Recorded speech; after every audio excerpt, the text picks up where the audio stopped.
This story is about a guy named Chung Yan, an underpaid engineer who died from the stress of his workload and finds himself reincarnated into the body of a prince. In this new world, witches exist with supernatural powers, and Chung Yan plans to use his engineering skills and the witches' powers to advance in this primitive society. His new life begins abruptly when he hears someone calling him to wake up. As he opens his eyes, he discovers himself seated on a chair, bewildered by his unfamiliar surroundings. He looks around and sees these oddly dressed ladies. When he looks in front, he sees an entire town gathered around what looks like an execution platform. Naturally, the poor guy's mind is blown by this bizarre scene. I mean, just a while ago, he was probably crunching numbers or drafting some blueprints, not dodging beheadings. Suddenly, a bald guy addresses him as Prince, and reminds him that the time for the execution has arrived and he has to announce his ruling soon. The boy remains clueless for a moment about what's happening, but when he focuses, memories of the body's previous owner flood his mind instantly. Apparently, he's the fourth prince of Grey Castle, known as Roland Wimbledon. He recalls his father assigning all his siblings to various territories under his control, with the promise that in 5 years, the one who governs best will inherit the kingship. But the boy faces a big problem. He's just an ordinary guy, while his siblings are a formidable bunch, giving them an edge in this competition. The first prince has exceptional martial skills. The second excels in finance. The third princess commands a strong following, and the fifth princess is highly intelligent. Meanwhile, Roland, as the fourth prince, seems to be only a waste of oxygen thus far, with no notable talents. To make matters worse, he's been assigned to a desolate border town, God-forsaken city, where streets are filled with filth and neglect. Here, he must interact with the locals and somehow turn this dismal place into a thriving territory. While feeling sorry for his situation, the old man reminds him once again to make his announcement quickly. That's when the boy realizes he has a witch to execute today. The crowd is restless, eager to witness the demise of this alleged witch, whom they believe to be a spawn of the devil and wholly deserving of death. The boy is shocked by the bullcrap spewed by these ragtag individuals and deeply disappointed by their uncivilized behavior, which infuriates him. In frustration, he flings the paper from the old man's hands away and with an annoyed expression, orders everyone to release the witch immediately. The crowd goes quiet, clearly unhappy with the prince's sudden decision. After seeing the public reaction, he lets out a tired sigh, saying he's beat and suggests they move the trial to another day. The old man tries to talk him around. Chief Knight Carter Lannis steps forward, urging him to think it over. He insists they must execute the witch right away to prevent other witches from trying to save her. The prince can't help but chuckle at the sight of this tough knight, built like a bull, looking so scared of witches. Our hero then starts to head down, casually pointing out that if more witches showed up, they could squash them all in one go. The knight has no clue how to handle this, and the scene shifts to the fourth prince's residence in Bordertown South Castle. Outside, the grumpy knight stands while our hero slams the door in his face. The prince lets out a sigh at first, but then suddenly freaks out because he hasn't dealt with this many people in his entire life. Even after his meaningless death, he's not complaining, because he is grateful for this second shot in life, and he's dead set on fully stepping into Prince Roland's shoes and getting to the bottom of things with the witch. The scene then shifts to the dungeon in the border town, where he's about to meet this witch despite all the warnings from his knights about the potential dangers ahead. The boy just laughs it off, poking fun at his chief knight for being scared like a coward of a little girl. But the knight nervously insists that witches are minions of the devil. Unfazed, our hero keeps on walking until he finally comes face to face with the supposed witch. The witch stands up and steps forward, and our hero starts to blush a bit at the sight of her beauty.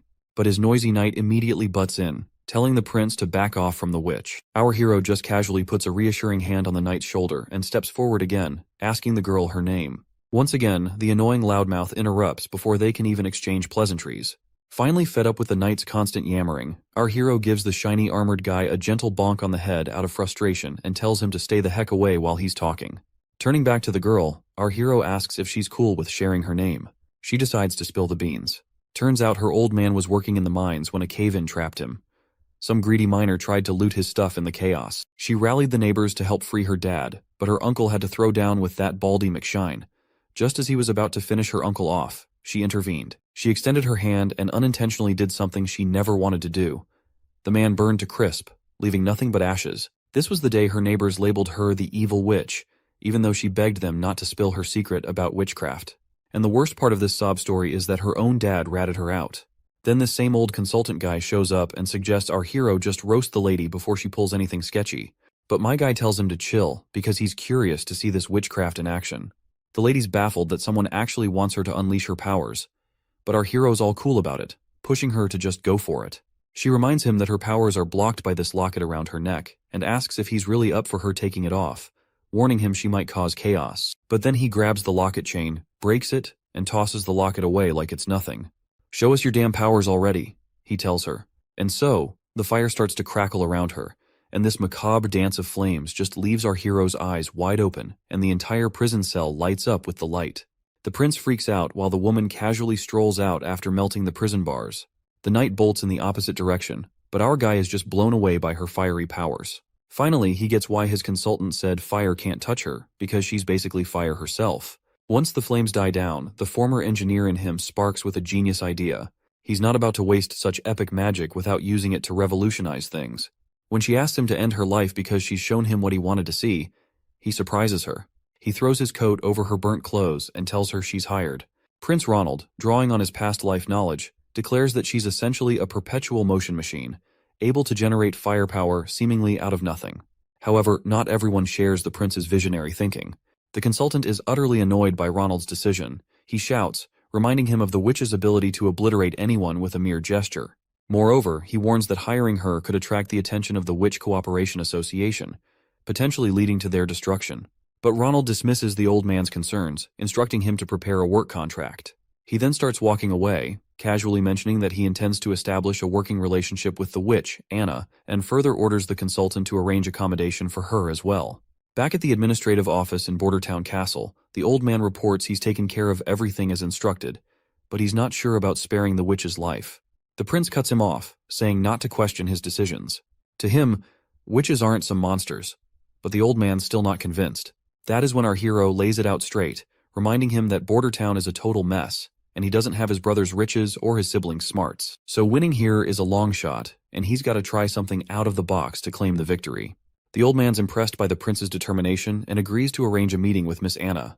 Meanwhile, Miss Anna is getting a thorough wash and cleanup, and once she's looking all cute and tidy in some nice clothes, she's escorted to meet our hero. The knight shows our hero the cottage where Anna will be staying. The prince is pretty impressed with the cottage, especially since it was prepared on such short notice. Just then, the knight announces Anna's arrival. When our hero turns around, he sees her in a maid's attire, looking absolutely stunning. He's pleasantly surprised and amazed at how well the clothes turned out. He asks her if she's comfortable in her new outfit. But instead of being happy, she starts a tirade, questioning why he's giving shelter to a murderer like her, someone tainted with evil and loathed by everyone. The prince surprises her by stating that he doesn't see things that way. He dismisses all the talk about evil witches and devils' powers as nonsense. He explains that people are just scared because they don't understand her significance to society. He extends his hand, telling her he accepts her despite her flaws. He promises to teach her how to use her powers for good and to make a positive impact on the world. Once inside the empty cottage, Anna immediately starts practicing, unleashing her fiery powers. However, as flames scatter around uncontrollably, our hero realizes teaching her magic control is going to be tougher than he thought. On top of that, there's the issue that every time she uses her powers, her clothes get incinerated, leaving her embarrassed and naked. Both of them feel awkward, but our hero is relieved he had prepared multiple sets of clothes ahead of time. Just then, the old man bursts in with urgent news. While gasping for breath, he shocks everyone by reporting that their patrols have spotted signs of demon activity months earlier than expected this year. Of course, our hero has no clue about these months of demons, and seeing everyone terrified only piques his curiosity further. The old man reveals to the clueless prince that every winter, after the first snowfall and when the sun sets, the gates of hell open in the Dragonspine Mountains. Bordertown isn't defensible, so everyone must flee to Longsong Fortress. However, the old man reassures him that his safety is their top priority. Curious, the boy asks if the old man has seen these gates of hell himself. The old man replies no, explaining that it's impossible for them to see such things. The Dragonspine Mountains are not only impassable, but also emit a foul miasma that affects anyone who gets too close, unless they've already fallen into the devil's grasp, meaning only witches can explore the area and see the gates of hell. The prince then wonders if the old man has ever encountered demons. Once again, the answer is no. It's his first time in the central region of Grey Castle, and hardly anyone's ever come face to face with a real demon. Looks like it makes sense to our hero why this place doesn't thrive with a bustling economy, because people always get evacuated at the end of every year.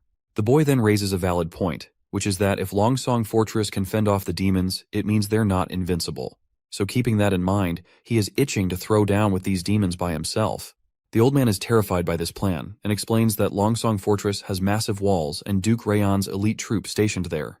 They're formidable, and Border Town is located in the North Slope Mountains, which serve as an early warning system for Longsong Fortress about impending threats. But our hero remains resolute and instructs the old man to gather local soldiers who have experience fighting demons. In the bright day under this gazebo, we see our duo having afternoon snacks, and while they are at it, the prince requests her to tell him something about months of demons. The lady immediately complies. Her tone gets somber as she describes the hellish experience of the months of demons. Unlike big shots like our hero, commoners here deal with this nightmare every single year. She explains that her father, a miner like many others in town, struggles daily to survive. When the months of demons begin, the people of Border Town send their year's mining production to Longsong Fortress in exchange for next year's rations and some gold royals. During this time, everyone takes shelter at Longsong Fortress until winter passes. One year, the months of demons lasted a brutal 4 months straight. City officials at Longsong Fortress said the ore they produced in autumn could only buy 3 months' worth of food. The 4th month's supply had to wait for new ore.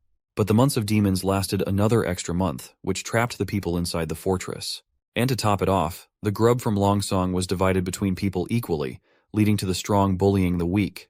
The prince gets ticked off hearing her sad story, and he straight up tells the lady that no one's gonna suffer through those months of demons again. Leaving the gazebo, our hero asks to meet with the consultant to check on progress. The scene shifts to the Border Town Administrative Office, where Consultant Baroff has brought 3 folks. 2 are soldiers, big shots in charge of the Border Town Patrol and lighting the beacon every year. The 3rd is a hunter who claims he's faced demons before, even bagging one himself. At first, one of the scared soldiers stumbles through his words in front of the prince, muttering gibberish that makes no sense. The prince then nudges the other soldier to speak up. The other one then explains that the demons used to be regular critters in the forest, but the evil miasma turned them into savage beasts. They're tough, but still killable. Once the months of demons wrap up, Longsong Fortress sends out cavalry to mop up any stragglers in the area. That's when the hunter slams his fist on the ground like he's showing off, boasting that those monsters are as easy as slicing cucumbers with his sword, and he's taken down 2 already. The big guy then drops to his knees before our prince.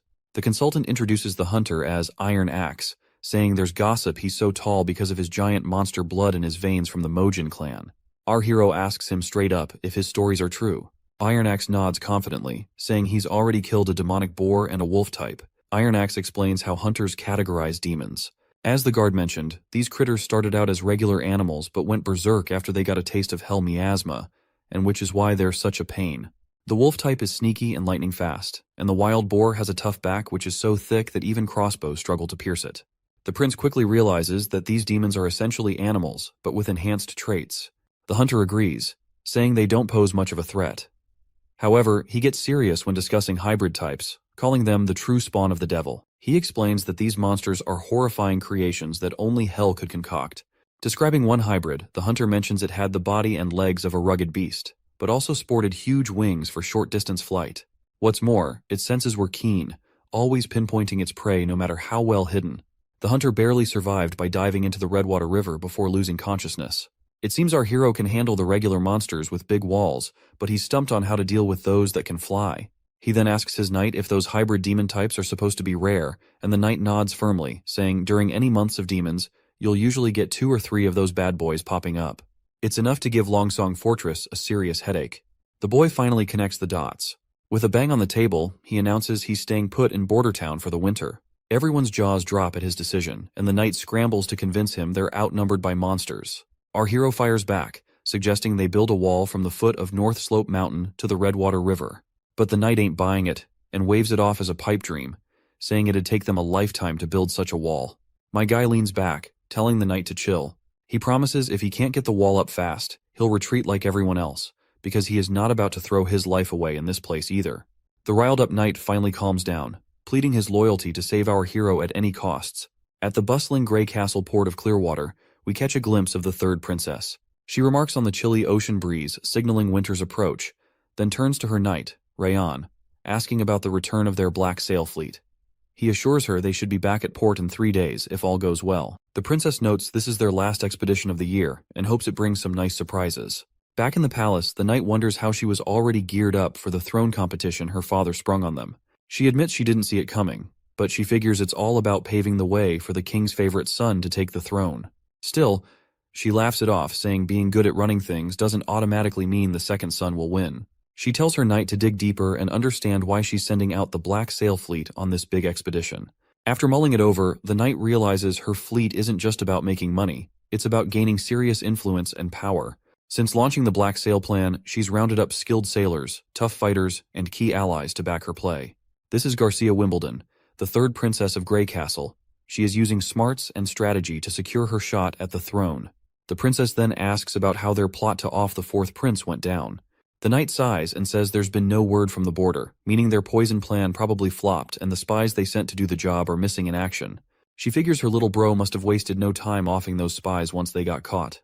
Looks like the poison actually did its job and killed the fourth prince, but our hero just happened to swap into his body, which is why they think their poison plan tanked. She's now planning to kill the hero once he seeks refuge in Longsong Fortress, and tells her knight to sit tight until then. She also snarks that since the poison didn't do squat, it means that Snake Enbies, who sold them that stuff, was lying about it being colorless and tasteless. And as punishment for deceiving the third princess, she suggests her knight to hang that liar immediately. It's quite funny how she's about to drop the hammer on their reliable poison guy, even though the fourth prince really did kick the bucket from that poison. The next scene shows us Anna setting in the landscape of greenery, and there we meet her teacher Carl, who asks her what she is reading today. Is it poetry, or perhaps history of their church?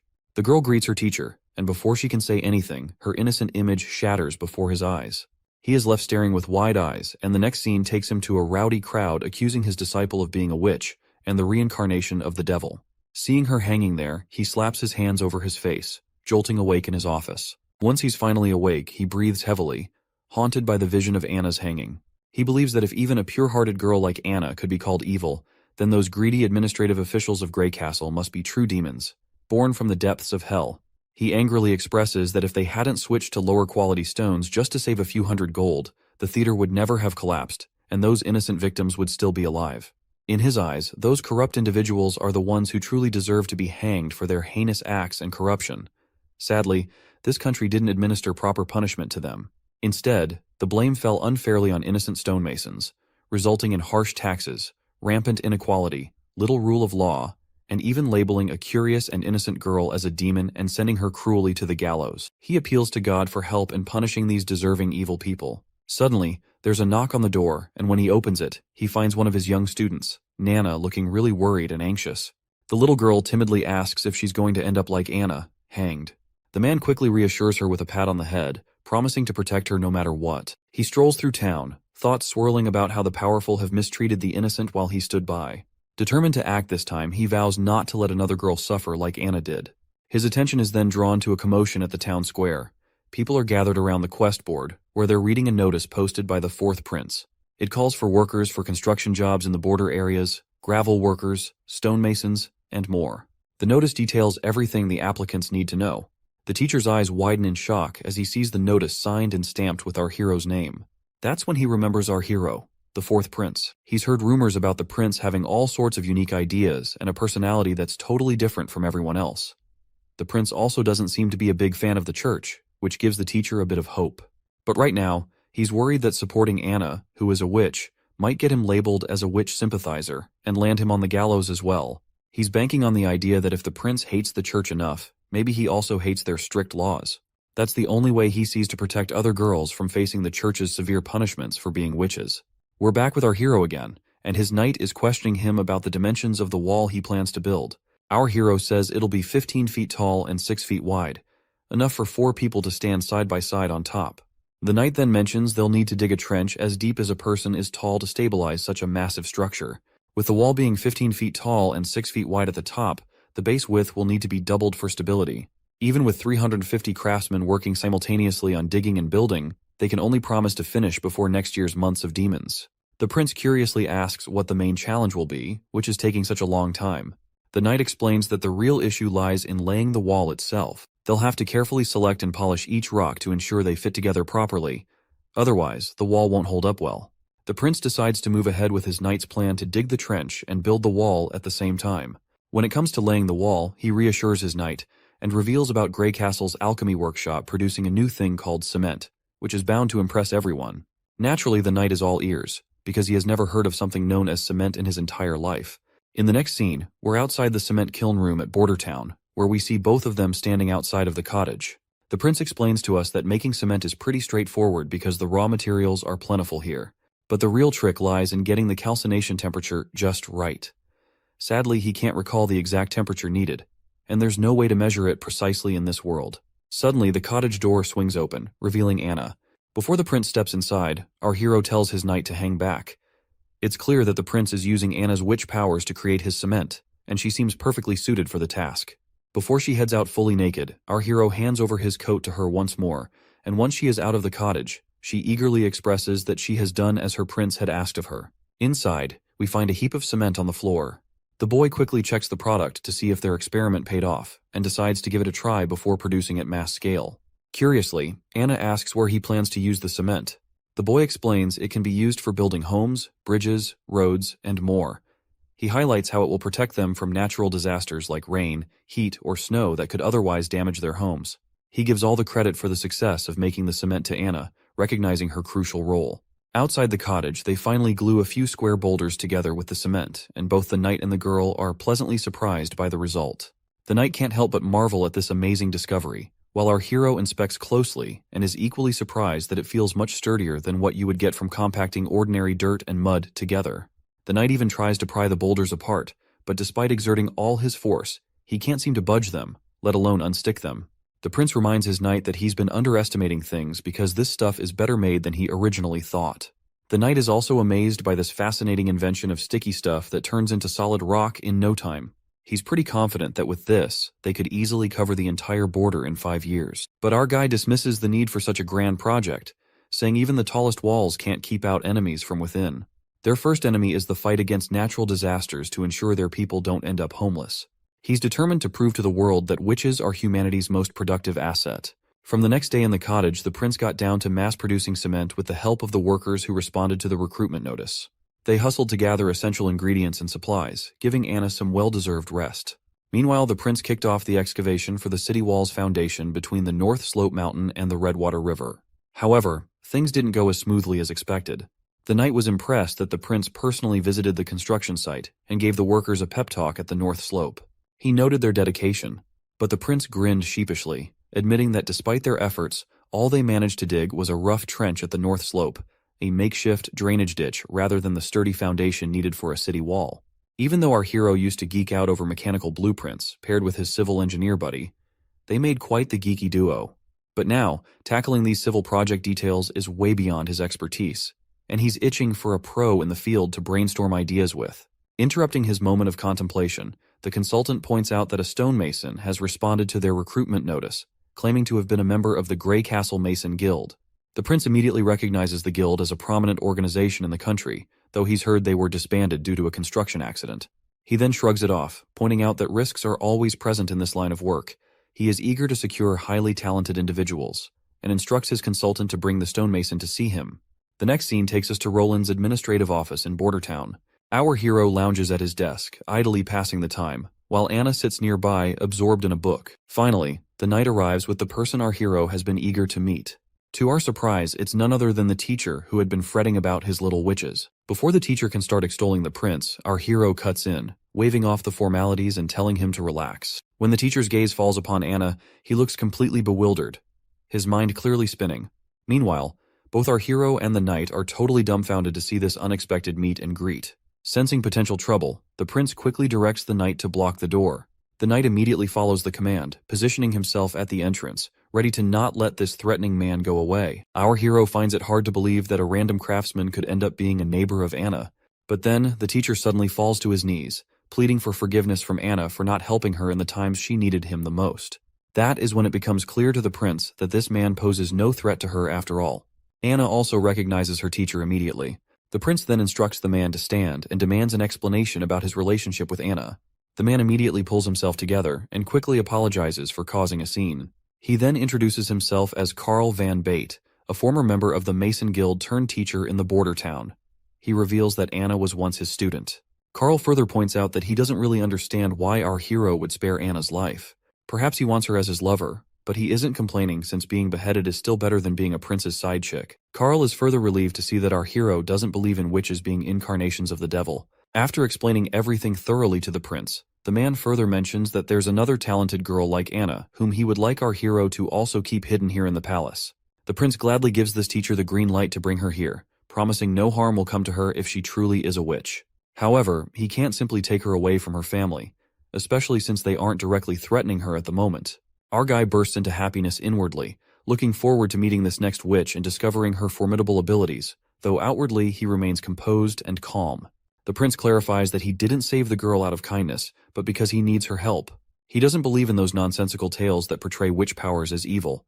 Instead, he sees them as valuable gifts if handled wisely and used responsibly. So whether it's Anna, this other girl Nana, or any other witch, as long as they haven't committed actual crimes, he won't presume them guilty in any way. Once that's out of the way, our hero finally gets down to business and asks the man if he's ever helped build in Grey Castle Town. The man nods enthusiastically, saying he's had plenty of experience. The prince then lays out his plan to erect a wall between the foot of the North Slope Mountain and the Redwater River to keep those demonic critters at bay. From now on, this guy's in charge of the whole project. In the next scene, we're in Roland's Palace Gardens in Border Town, where Nana finally pays our hero a visit. She looks a bit nervous at first glance. When the little girl asks if she's really seeing Prince Roland Wimbledon, the prince grins and confirms it's him in the flesh. Nana lights up and introduces herself as Nana Pine. Without missing a beat, Nana dashes over to Anna and starts playing with her like they've been sisters forever. The prince wondering these girls are really young, and yet they are a talented bunch, so he is really looking forward to see what future have store in for them. The boy then turns to the little girl, reminding her that her teacher mentioned she's awakened as a witch. The girl asks if he's going to execute her, but the boy quickly says no, explaining that only criminals with a rap sheet end up facing the gallows or a beheading. The girl insists she's possessed by a devil, which her teacher also confirmed. Anna gives her a reassuring pat on the head, while our hero asks when she first noticed something was up. She explains it all started a week ago, when she saw a bird with a busted leg. Feeling a strong urge to help, something like water blobs popped into her mind and surrounded the bird, and the bird's leg got healed instantly. After hearing her story, the prince tells his knight to go grab a chicken. As the knight heads off to find a healthy one, our hero wonders if her awakened powers might lean towards healing, which is nothing to scoff at. The prince then tells her that if she can save animals like that bird, it means she's actually a good person. The girl agrees, saying their teacher also told them that regular folks fear witches just because they can do things others can't. She insists she's never seen a devil and isn't connected to one either. Our hero believes her right away and gives her a gentle pat on the head, reminding her that the church and even their teacher were tricked by lies. Confused, the girl asks why anyone would lie. The boy explains it's not about good or bad, it's about people trying to make money by spreading fake stories. Once the chicken arrives, the little girl asks the prince to go easy on it. The boy agrees, but tells his knight to hold the chicken tight before giving it a quick whack on the head. The poor bird squawks in pain and flops to the ground. He then turns to the girl and urges her to heal the chicken pronto. She nods, saying she'll do her best. When she lays her hand on it, those watery blobs pop up again, and she gets to work right away. A few hours pass, and despite the boy's rough treatment, which leaves the chicken drained, he finally seems to understand Nana's power. She can fix up broken bits and mend fractures, though bringing a chicken back from the dead isn't in her playbook. Once the chicken has served its purpose, the boy tells his knight to take it to the kitchen, leaving the girl with tears in her eyes and a pout for how rough the prince was with the chicken. But he assures her it was necessary. Before long, a feast of delicious food appears before them. Nana seems to forget her chicken grievance as she eagerly eyes the cooked bird laid out before her. After their little feast, the little girl heads off, waving her hand one last time, and our hero waves back in response. Meanwhile, Anna is curious why our hero is not keeping her in the palace, knowing she's a witch too. He reminds her that she still has a family who doesn't know about her powers yet. But Anna worries it's only a matter of time before her parents find out and exile her. He agrees, but reassures her that as long as her abilities remain secret, she should cherish the time with her parents. He then asks if she misses her father. She sadly shakes her head with a no, but our hero can empathize with the loneliness she feels. To ease her mind, he promises that Nana will come daily to practice magic with her so she won't feel alone, and further vows to give both girls the ordinary life they desire. And he means every word. Back in the castle, our hero's been feeling kinda boring ever since Carl Van Bate took charge of the wall construction. He's taken to having a tea party every afternoon while teaching the girls how to work their magic. Every now and then, he checks on the city wall's progress at the foot of the North Slope Mountain, always impressed by how much better it's going than expected. But then, the consultant shows up with some not-so-great news. He points out that hiring all those craftsmen and laborers has been super expensive, and all that cash is coming straight out of our hero's pocket. At this rate, the steward's worried they won't have enough money left by spring. Our hero officially starts to panic, realizing that he is freaking screwed. A moment later, while he's brainstorming ideas to get out of this financial mess, the old man finds it strange how much the prince has changed lately, as if he's become a completely different person. Back in the day, this guy knew nothing but the pleasures of life, and the only reason this old man sticks with our hero is because the king has promised him the position of Minister of Finance once the throne competition is over. When he first rolled into Border Town, he wasn't planning on running the place, nor was he gunning for the throne. He let down all the nobles and dumped all the responsibilities on the old man's lap. But ever since he rescued that witch, the prince has done a complete 180. The prince is now handling things with more thought and dealing with stuff like it's his second nature. He even talks to the old man in this grown-up tone that's seriously creeping the old dude out, making him wonder if the prince got possessed by a devil or something. But the old man brushes it off, saying if the prince were really possessed, he wouldn't have casually snagged that godforsaken retribution locket. Cut to the scene back at the port in Border Town. Two nobles and this redhead guy, who looks like some ambassador, are shooting the breeze. The guy in glasses reminds the ambassador they last swung by a year ago and gripes that the town's still a desolate pile of rocks. The redhead pipes up, correcting him that it was just 6 months back. He mentions how every season Duke randomly sends someone new here. He remembers visiting last summer, when besides rocks, there were all kinds of fancy furs floating around. When he is about to spill something juicy, he decides to keep it under wraps for some reason, and instead, he focuses on Border Town's potential. He suggests that although it's currently just a fortress outpost, if they set up a solid defense line here, all the land between Border Town and the fortress could be put to good use. Suddenly, the guy in glasses freaks out, pointing out that the stockpile is empty and Border Town was supposed to have their ore ready today. Looks like these visitors are here to collect ore before the demon months hit, offering shelter for the Border Town in return. The ambassador sighs and decides to take the problem to our hero. They ride back on their horses. The guy with purple hair wonders if Border Town found a new trade partner, or already sold their ore to Willowtown or Fallen Dragon Ridge. He's pretty sure it's the fourth prince's doing, who is our hero by the way. The redhead thinks hard, pondering if the prince has already set up deals with towns further down on the Redwater River. If so, they've lost yet another bargaining chip.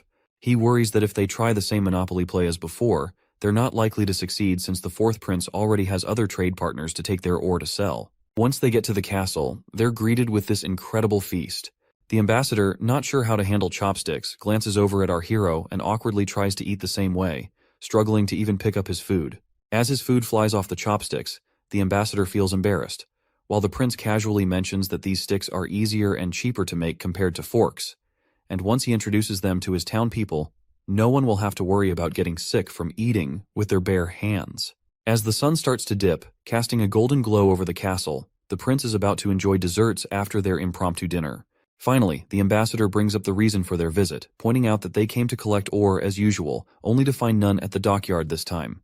That's when our hero drops the bad news. There was a landslide at the North Slope Mountain recently.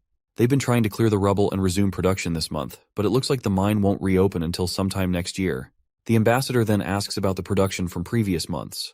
Our hero simply shrugs and says it was lower than usual, barely enough to keep everyone fed.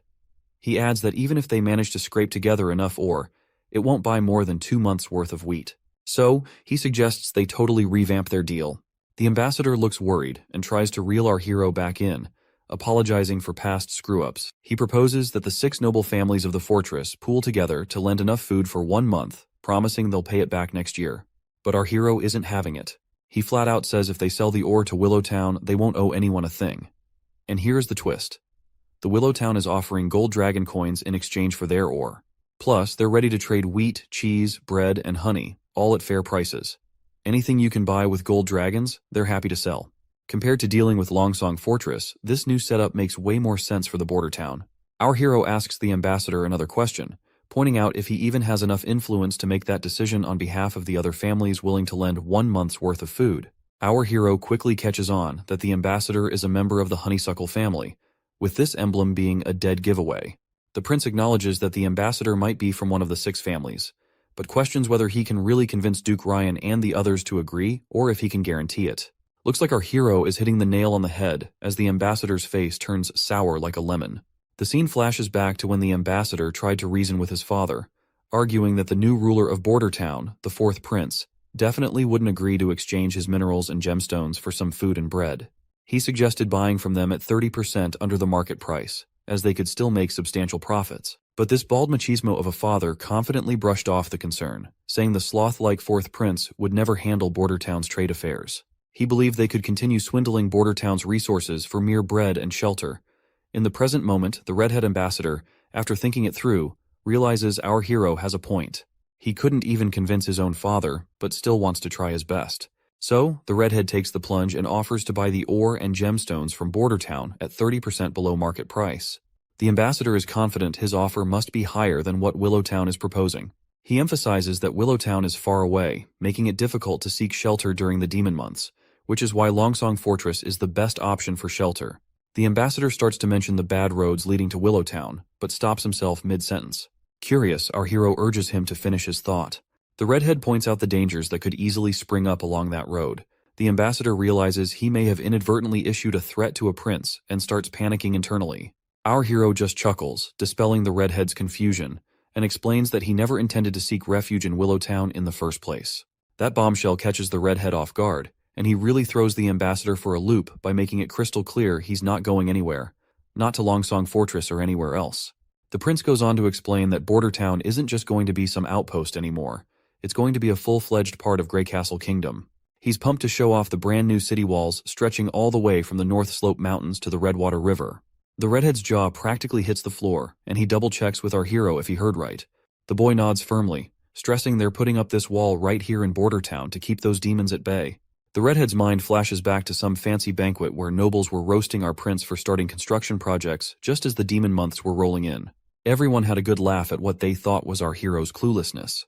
At first the redhead figured it was all just rich folks teasing each other for kicks. He never imagined our prince was serious about this whole wall thing.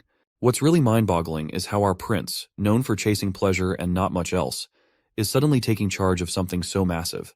The redhead, freaking out a bit, assures our hero that once he's back at the fortress, he'll try to hash things out with the 6 noble families, hoping it'll all swing in our hero's favor.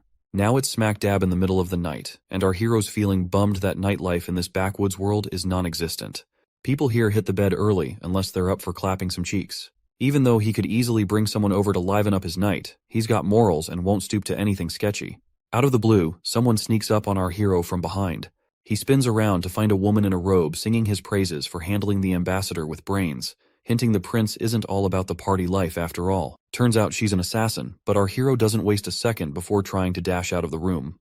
The woman throws her dagger, stopping him in his tracks, and reassures him she's only here to chat, telling him to chill out and not panic. The boy stops dead in his tracks, especially with that sharp dagger staring him down, and asks the lady who she might be. She drops the bomb that she has no name but goes by Nightingale, a nickname her sisters gave her for some weird reason.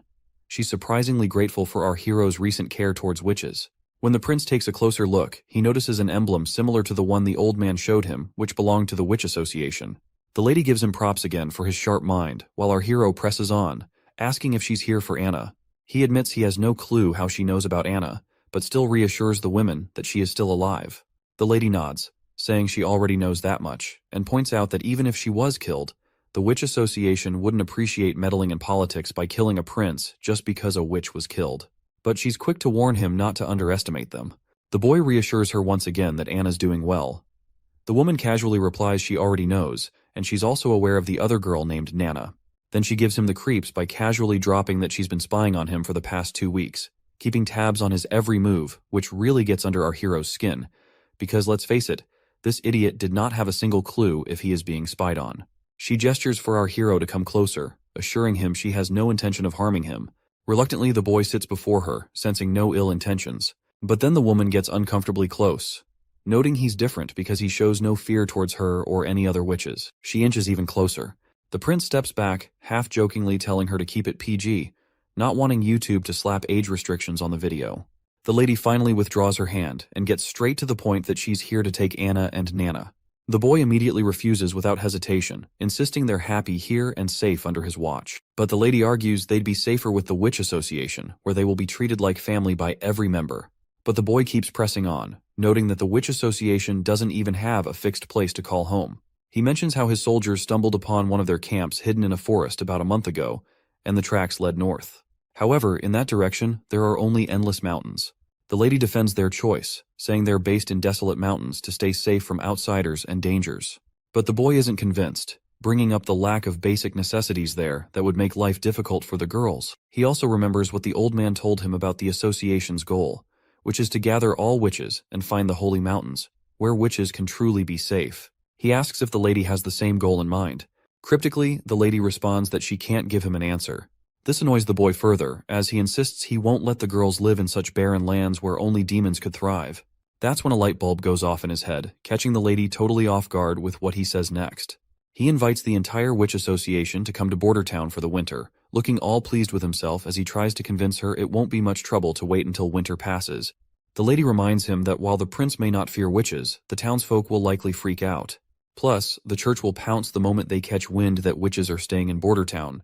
But our hero is adamant, and wants to show everyone that witches aren't evil, especially if they help the town get through the tough months of demons. The lady then mentions another reason why she wants to take both ladies, especially Anna, who's almost the coming of age. Of course, this point sails right over our hero's head until the lady confirms he heard right.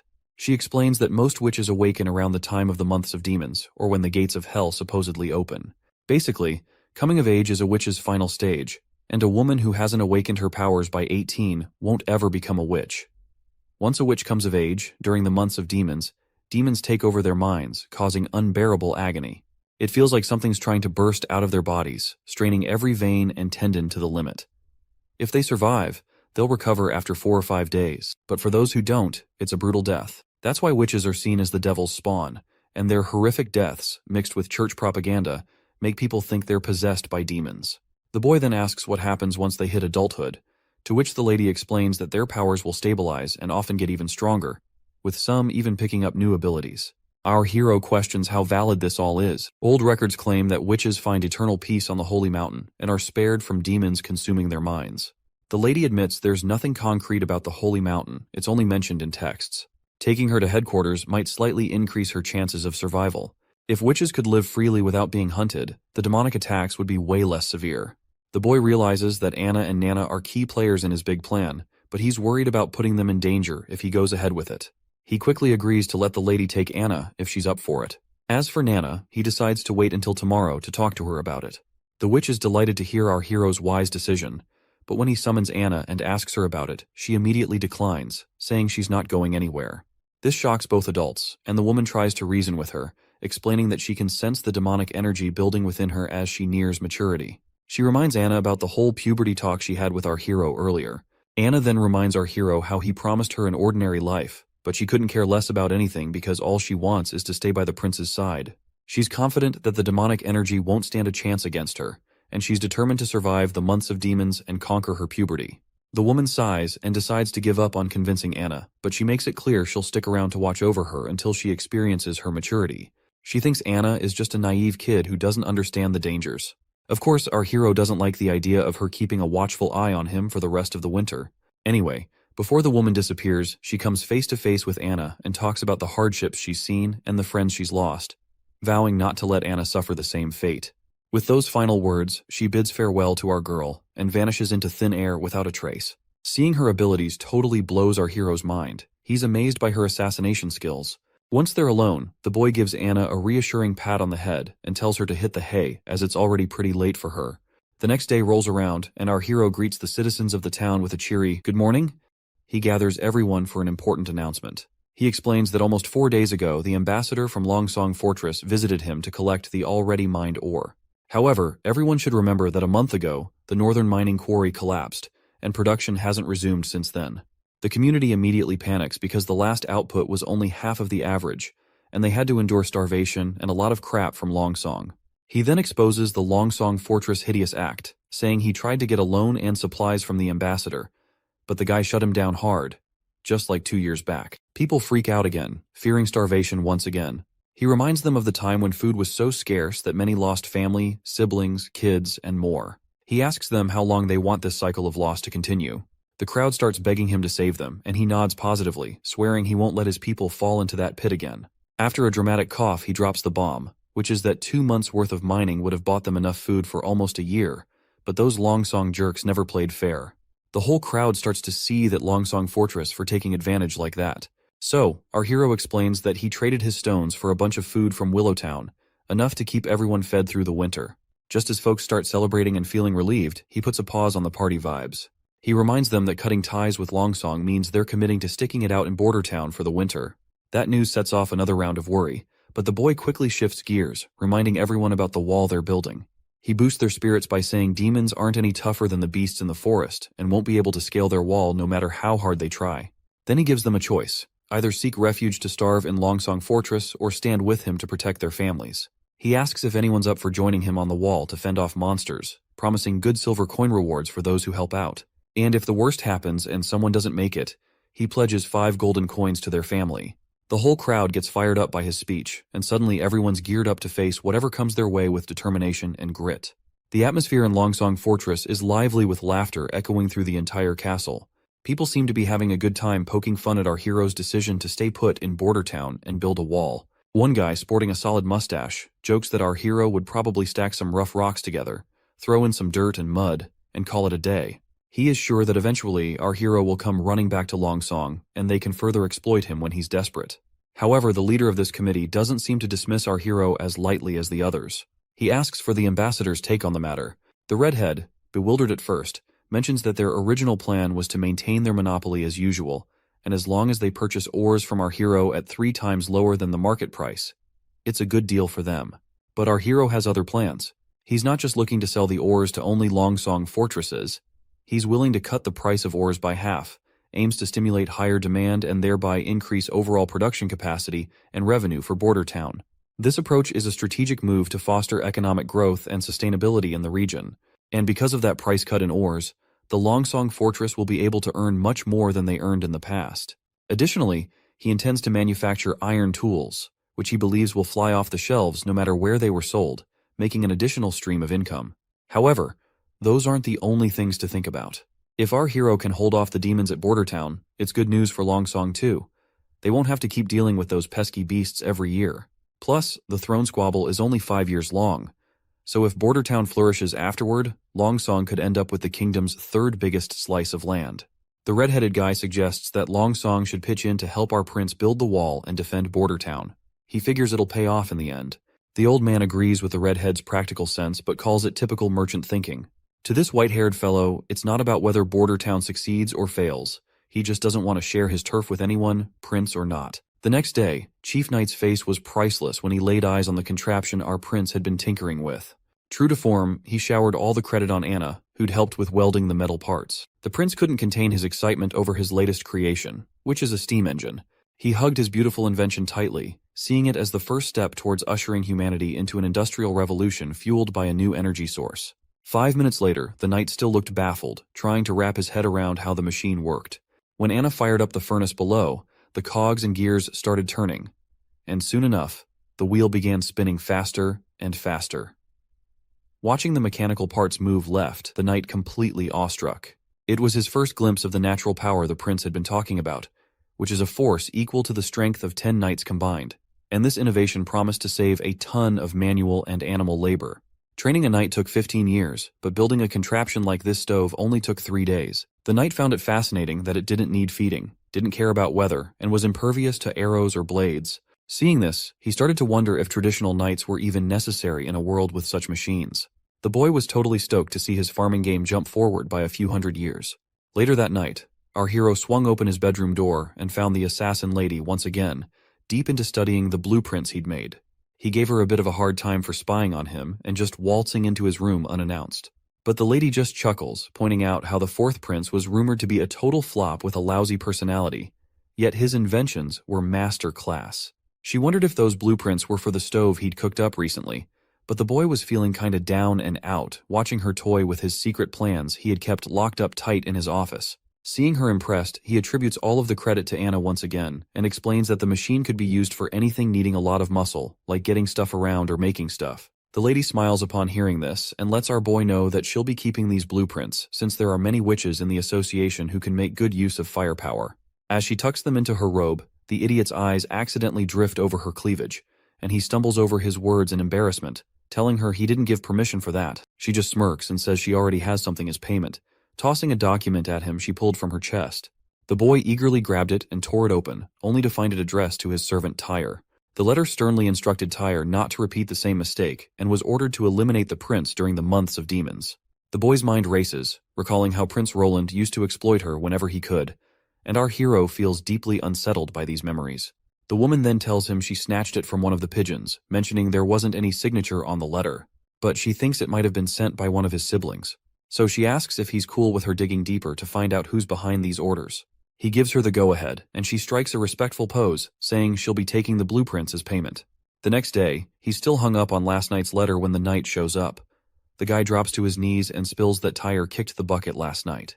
Apparently, she took a tumble from her balcony, and there weren't any signs of a struggle, and the guards swear they didn't see anyone come or go.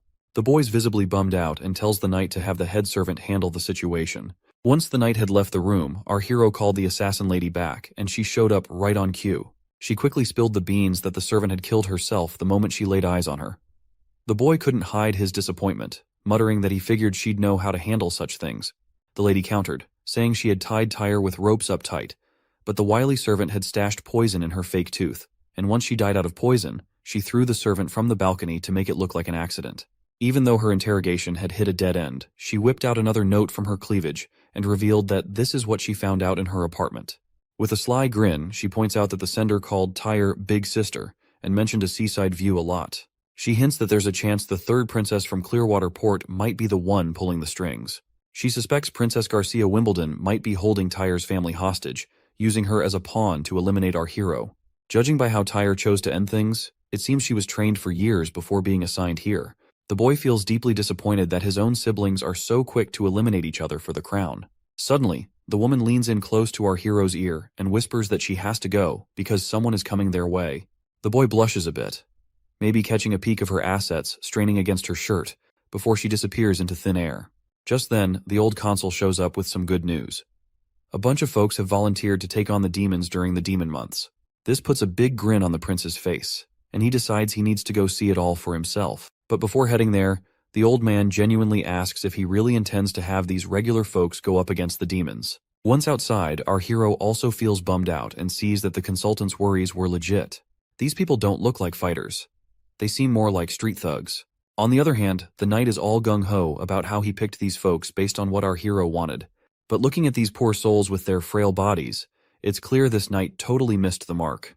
The prince just facepalms himself, and it seems like our hero expected a lot from people who barely scrape by. Even the consultant suggests considering other recruits instead of these commoners. But our hero seems dead set on using them anyway, as if he has cracked the code already. Our hero believes that it's all about people power when it comes to building a strong army, whether they're wielding medieval swords or modern tech. The knight suggests starting sword training tomorrow, but our hero waves it off. Instead, he tells the knight to group them up, then hits the jogging trail. He also tells him to bring that iron axe hunter from earlier in tow, and suggests the knight to sit tight and enjoy the show. By noon, the hunters joined our hero's cause. But the knight's not exactly thrilled with this new training approach. Coming from a family steeped in warrior tradition, he doesn't get why these folks are getting rewarded with eggs just for standing around all morning, especially since eggs are pricey as hell. Once again, our hero tells him to chill and enjoy the show. Like, he already knows you can't whip up a top-notch army in a few medieval months, and he is not after muscle-bound brutes who can tear enemies apart with their bare hands. All he wants is disciplined soldiers. To get results fast, he's using military techniques he learned back in college. He's seen how quickly people can unify under this method, and he is betting these folks will follow suit. After a while, the carriages show up and folks eagerly line up for their eggs. People still can't quite wrap their heads around the idea of eggs as rewards. The knight clangs his plate loudly to get everyone's attention and orders them to form 4 lines. He lays down the law that food will be handed out in order, and stragglers would wait till the end. There's a mix of nerves and compliance as everyone queues up. Meanwhile, the knight is still puzzled why the prince is bothering to teach these kinds of basic things to these people. Suddenly, the crowd erupts into murmurs and talks, chanting Iron Axe, who seems to have quite the reputation around these parts. The prince declares a break after lunch, followed by a visit to the guard barracks in town.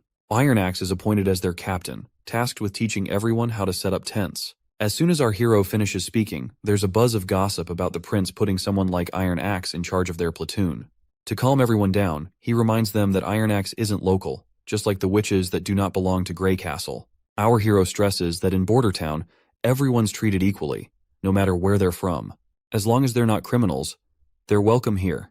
The prince unrolls a ridiculously long sheet, longer than your average grocery list, and tells the chief knight to pay more attention to these rules than to who gets to be captain. He stresses that everyone needs to memorize and stick to these rules if they want their usual egg during meals. The chief knight scratches his head at the idea of visiting Teacher Carl after dinner, wondering aloud how reading and writing will help fight demons. But the prince brushes off his concerns and says a well-educated army is always more effective. According to him, history has proven this point many times. Next up, we're at City Hall in Bordertown. There we see our hero stagger out of his room, still half asleep. Suddenly, Nightingale pops up out of nowhere and teases him about his newfound habit of sleeping a lot lately. It seems she has also helped herself by eating some of our hero's breakfast. Of course, the boy does not seem to be really happy to see her eating his breakfast and coming inside without his permission. He then starts wondering aloud if she was never taught to be more subtle around royalty. As he takes his seat, the lady adopts a respectful posture and asks if she's being polite enough. Then she casually mentions she knows the prince isn't into all that fancy, unnecessary politeness. The boy finds himself startled to see that she seems to know what he exactly prefers. He sighs and tells her to just eat the whole breakfast so he can at least ask for another serving. She dives into the food while the prince starts flipping through his new blueprints. The lady then curiously asks why he's been ordering so much ice-ons lately, because it's already dead of the winter, and if our hero wants to make his whiskey cool, he can simply put his drink outside. Seeing his wide-open order book, Prince Ronald realizes that she must have seen everything he has been ordering lately. So, he spills the beans that he's trying to make cheese. And to do that, he needs things to stay below freezing. While the girl praises our hero for his clever ideas, inside our hero's mind, we discover he just fed her a lie about making cheese, because he is making something even more confidential, which he does not want to disclose to her, because he doesn't fully trust her like he does with Anna and Nana. He wants to gather more intel about her before revealing his true secrets. He is apparently focused on developing guns, which are easier to make than steam engines. He fears that if anyone discovers his methods, it could seriously derail his ambitious plans. Also, the ice-ons he ordered is basically known as saltpeter, a substance wealthy folks use to cool drinks in summer. And this name, ice-ons, is just a fancy name given by the nobles. But what's crucial is that saltpeter is a key ingredient in making gunpowder, adding another layer of secrecy to his activities. The boy then changes the conversation by asking if witches train assassins as well, aside from searching for the Holy Mountain. The lady mentions that they're a group of oddballs who came together because of their dream of finding the Holy Mountain, and she only joined the Witch Cooperation Association about 2 years ago. Hearing this, the boy asks if she worked for someone else before joining the association, and wonders if there are people who accept witches. Putting down her plate, the lady laughs at the idea, calling it ridiculous. Sadly, she reveals that if her previous owner had known she had become a witch, he wouldn't have let her through the front door. Furthermore, she admits that if she hadn't been useful to him later on, he would have disposed of her quietly and quickly.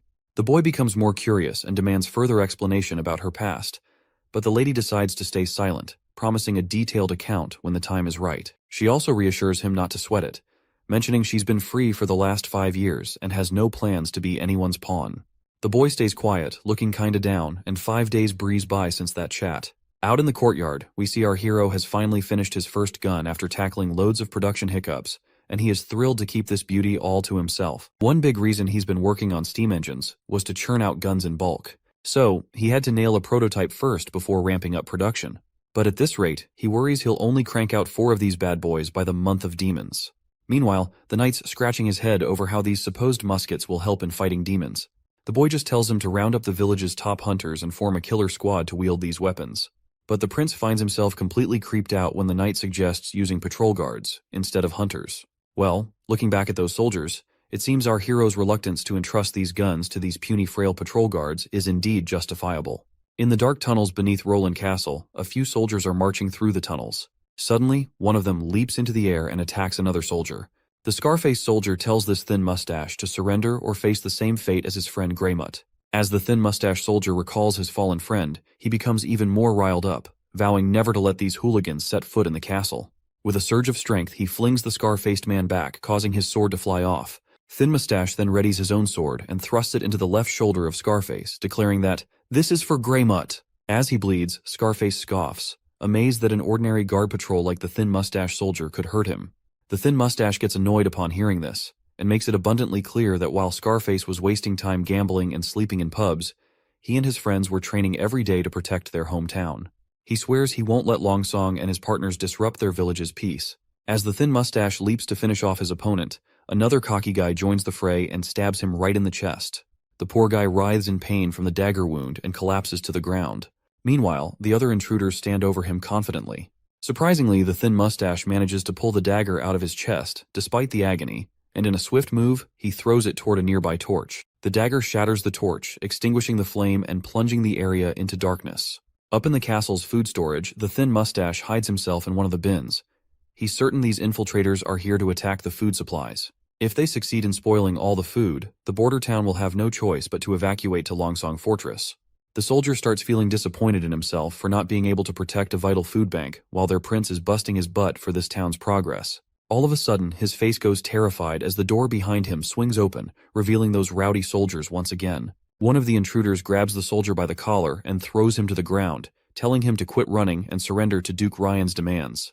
In case you forgot who Duke Ryan is, he's that white-haired guy who doesn't want our hero anywhere near his territory. The soldier stands his ground despite the threat, boldly stating that his prince will definitely foil Duke Ryan's plans. The intruders just scoff at the idea, laughing off the prince's abilities. Then, the leader tells his lackeys to take out the soldier and mess up the food while they're at it. Without hesitation, a lackey smacks the thin mustache guy hard on the head. Before losing his consciousness, the poor soldier wonders if this is how he will meet his end. But it seems fate has other plans, as Nightingale suddenly arrives on the scene. She questions the intruders if they're enjoying themselves in someone else's territory, but warns them their party is about to get shut down real quick. The intruders demand to know who she thinks she is.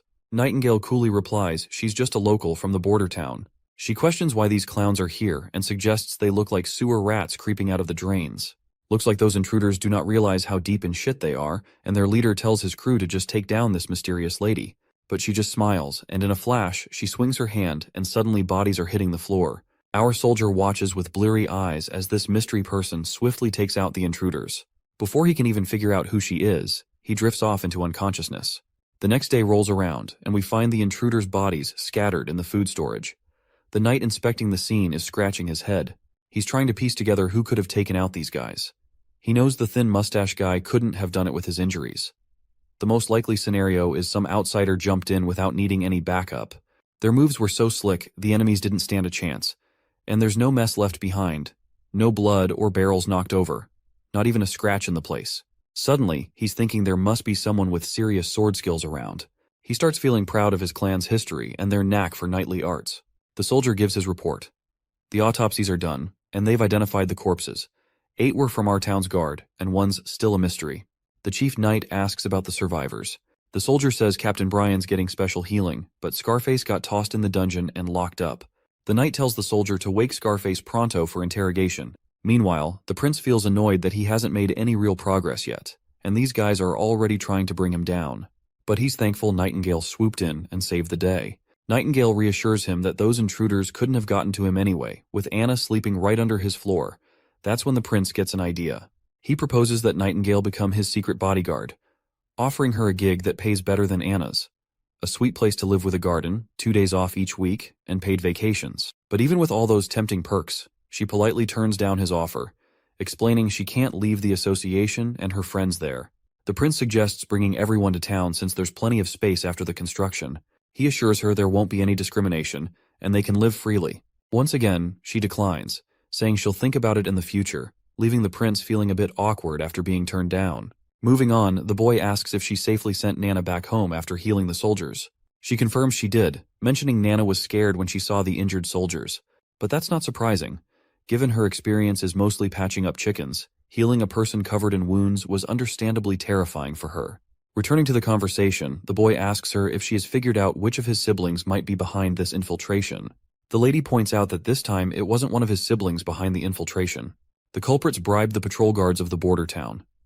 Their plan was so sloppy they left 2 witnesses alive who didn't even have the guts to kill themselves before getting caught. She assures him they'll figure it out soon, since the chief knight is already grilling one of the infiltrators. She also mentions these guys were surprisingly wimpy and tearful compared to the 3rd princess's infiltrator. While everything is peaceful outside the castle, we see our hero strolls alongside the chief knight, heading to visit the thin mustache soldier. When the soldier spots the prince in the room, he's totally thrown and jumps in his bed. The prince starts off by praising Brian for his guts and the fight he put up. But Brian gets emotional, saying it was his buddy who really stepped up, the true hero who sacrificed his life. But the prince reassures the soldier, saying his friend's funeral will give him the recognition he deserves for his bravery. As for Scarface, he's getting the full punishment. He's set to hang in 3 days, and the prince hopes Brian will be well enough to see it happen. Thin Mustache then mentions Scarface supposedly has noble blood, hinting it might stir up trouble with Longsong Fortress. The prince brushes it off, explaining Scarface might have noble lineage from the Elk family, but he's got no titles or land. Besides, he tried to burn down all of Bordertown's food, causing a huge mess that can't just be ignored. With reassurances that someone else will handle patrols, the prince tells Thin Mustache to rest up. In the coming month of demons, he promises to honor him as a brave knight of the prince. Next, we're up on the city wall where the new recruits are getting trained hard by Hunter Iron Axe. Iron Axe suddenly grabs everyone's attention, and they snap to attention because the prince is here for an inspection. But it seems our prince has no clue what he's supposed to say during this inspection. He awkwardly starts walking up to a random soldier and decides to ask about their daily routine. With a friendly smile, he asks the soldier how he feels about the training and if he's been eating well lately. The soldier looks really nervous in front of the prince, while our prince seems to be copying something he saw on TV once. Out of nowhere, the soldier drops down to his knees, leaving the prince totally puzzled and kinda weirded out, wondering if he's missed something. Meanwhile, the soldier's got tears in his eyes. Not just him, but everyone's really moved that the prince came to check on them personally. The boy reaches out and tells the soldier to get back on his feet. It looks like all those good meals our hero fed them have really perked up the soldiers. Then the prince reminds everyone they can speak up if they have suggestions or complaints, and promises to make sure everyone gets enough to eat. Out of the blue, that shy kid from earlier pipes up. He says there aren't enough soldiers in their civilian army, and with the way they're training, he's worried they won't stand a chance against the demons when they attack. Whispers and murmurs start buzzing around, everyone thinking the same thing, and wonders if the prince plans to hire mercenaries to fight off demons. But our hero cuts them off with a hand gesture, and with a big grin, he asks the soldier for his name. The soldier Vanner replies nervously. Our hero gives Vanner props for his sharp eye, and agrees that relying solely on a civilian army to defend the entire wall doesn't not make any sense. However, he points out that demons are just mutated animals and beasts, not as smart as humans, and Iron Axe has proven this by taking on those monsters directly. Iron Axe nods in agreement, saying those creatures are exactly as the prince described, but he admits hybrids are a whole different ballgame, posing a tougher challenge altogether. The prince comes up with this idea to strategically place fences, ditches, and hills to guide the dumb beasts into traps they set up. He figures it'll work since these creatures are pretty simple-minded. Iron Axe still seems worried about getting too close to these beasts. He says spears and bows won't cut it against them if push comes to shove. Our hero smirks and agrees, knowing traditional weapons won't do the trick. That's why he's cooked up these new weapons that are more dependable than a whole squad of armored knights. The crowd's buzzing to see these new toys. We're out on the testing grounds, and suddenly there's this massive explosion that rattles the whole place. Our hero's over the moon that his gunpowder invention worked like a charm, but the others are just freaking out. Iron Axe even mutters something about this explosion being God's wrath. The explosion blows a big hole in the ground and even takes out the test rabbits in the process. The prince tells everyone to get up close and examine everything to gather test data. Our hero is pumped that they can create such a powerful weapon just by mixing a bunch of elements in the right ratio. With everything wiped out by the blast, the hunter suggests they wouldn't have to worry about monsters if they had this bad boy doing its job. But the prince reminds them they won't have enough gunpowder before the month of demons. Still, he's excited they can work around it, relying mainly on guns and crossbows, while keeping the gunpowder as their trump cards. In the next scene, Nightingale paints how the world looks to her, just black and white, with no clear boundaries. She navigates through paths that defy normal limits by shifting her perspective. Up, down, left, and right aren't fixed. They collide, break away, or overlap. Moving along these ever-shifting lines gives her a bird's-eye view, letting her swing through anything. Other than the black and white, she can also see some other colors as well. For example, witches are the essence of magic, and she can sense the magic flowing and fading within their bodies. In this world, only witches hold something truly amazing, and Anna's magic stands out with its vibrant, rich colors. Suddenly, Anna calls her out, and Nightingale appears back in the real world. When Anna asks what Nightingale was doing here, Nightingale smoothly changes the subject, mentioning she brought some fish cakes. Anna's face lights up with delight at the sight of these treats, but Nightingale hesitates, saying she needs to wash her hands first. Instead of water, Anna just uses her fiery powers to cleanse her hands, which impresses the women big time. That is when it hits Nightingale that Anna is the only witch in their group with such incredible powers. This realization fills her with both dread and sadness, knowing that such strong abilities come with risks. With the month of demons approaching, she worries about Anna enduring unimaginable pain during her puberty. Nightingale gently suggests that Anna should join the association, where other witches can support her. She assures Anna that everyone would be thrilled to have someone as powerful as her among them. But then Nightingale's tone turns serious as she admits to Anna that she might not make it through this winter. Anna then asks Nightingale where she lived before joining the association. Nightingale replies that she used to live in a big city to the east, not too far from the capital. Anna then follows up by asking if Nightingale was happy back then. Nightingale's mind immediately flashes back to her past, recalling herself feeling miserable, locked up with shackles and a power-suppressing locket. Instead of answering directly, Nightingale turns the question around and asks Anna why she wants to know. Anna opens up, sharing that she had a tough life in the slums of Border Town. Her father sold her to the church for 25 golden coins, and it was our hero who freed her from those chains. Now Anna feels genuinely happy to be where she is.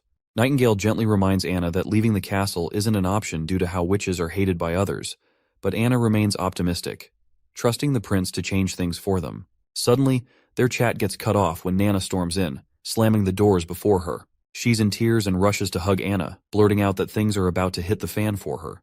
Meanwhile, our hero is deep in slumber, dreaming of heroic exploits, and that is when Nightingale rudely wakes him up.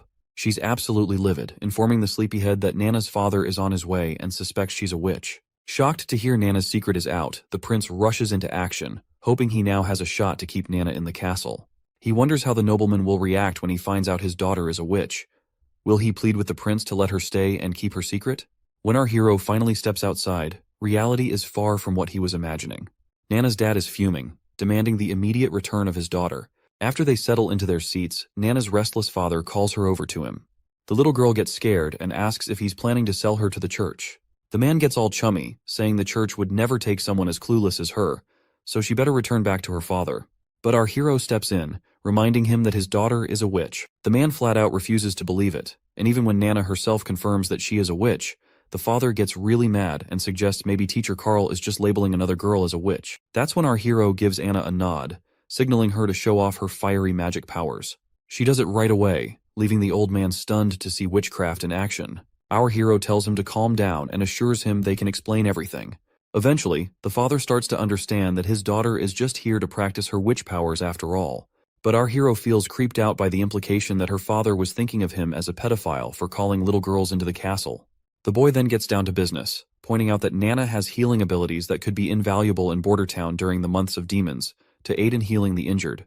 However, the dawning father, Mr. Pine, politely declines, concerned for his daughter's safety if she stays here. Our hero reveals that opportunities often come with dangers, mentioning that from what he's heard, Nana's grandfather and Mr. Pine's father were courageous knights. The Pine family's noble lineage comes from their grandfather's heroic deeds.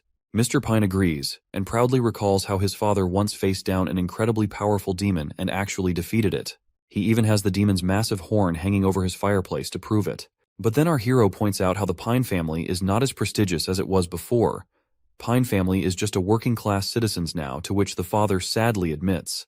He then notices Pine's rough, calloused hands, proof that Mr. Pine hasn't given up on his warrior spirit and still trains daily to sharpen his sword skills. So, he cleverly suggests that Pine join in defending the border, promising to grant him enough land to become a true noble. Despite this tempting offer, Pine isn't willing to take the risk and prefers to send Nana to Longsong Fortress rather than see her in harm's way. Our hero reminds him that Longsong Fortress isn't as safe as Border Town. The church has eyes and ears everywhere there. If the truth about Nana gets out, not even he could protect her. He promises to prepare a small boat for a quick retreat to Longsong in case of trouble, ensuring Nana and Anna's safety. Finally, the old man puts his faith in the prince, nodding respectfully and pledging his loyalty to fight for our hero's cause. Everyone breathes a sigh of relief and smiles, but Anna pouts, showing her anger toward our hero for even considering sending her away. She makes it crystal clear that she's not going anywhere. The next day, the old constable shows up looking really worried that they've blown all their money on weapons and army training. He's fretting that if things keep going like this for a few more months, everyone's going to starve for sure. The boy facepalms himself and gives him permission to use his savings for their budget. The old man agrees but grumbles it won't solve their long-term problems.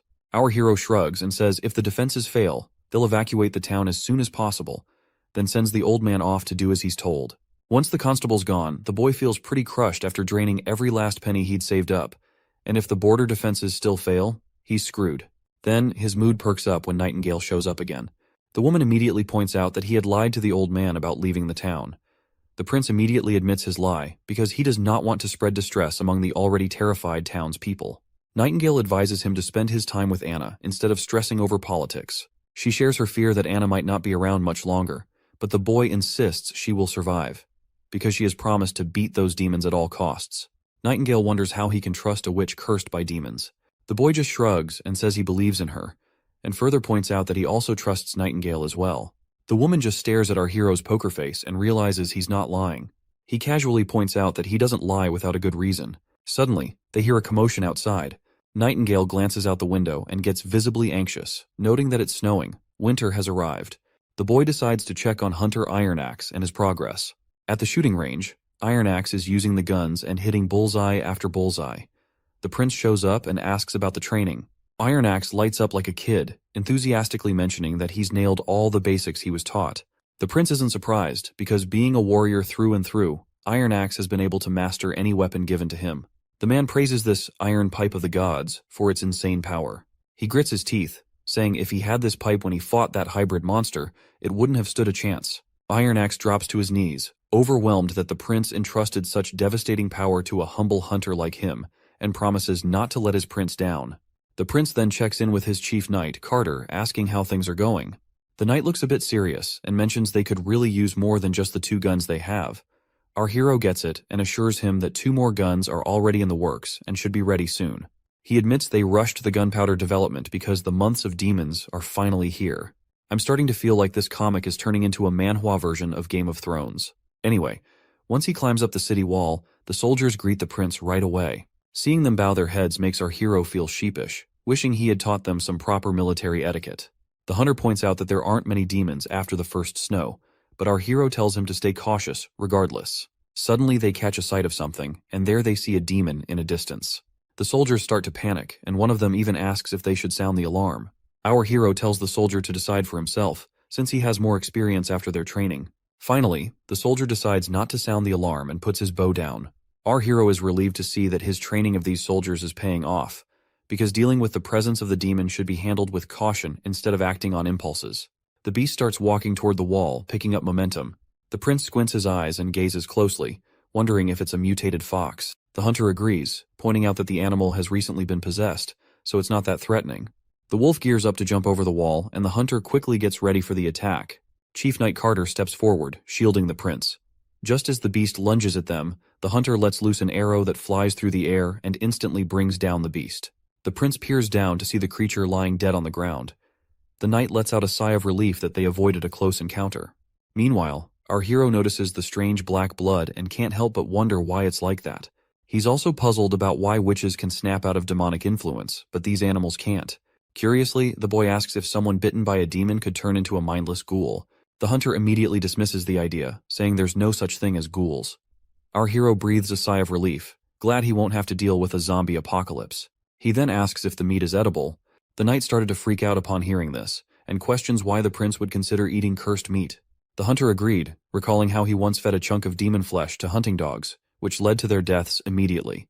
The boy sighs in disappointment, thinking it's a total waste of good meat.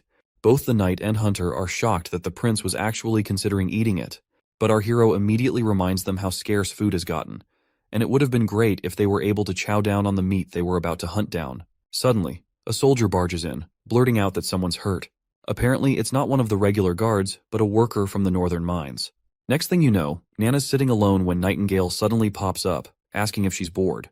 The little girl jumps a mile after getting scared out of her wits, and the woman quickly apologizes for scaring her like that.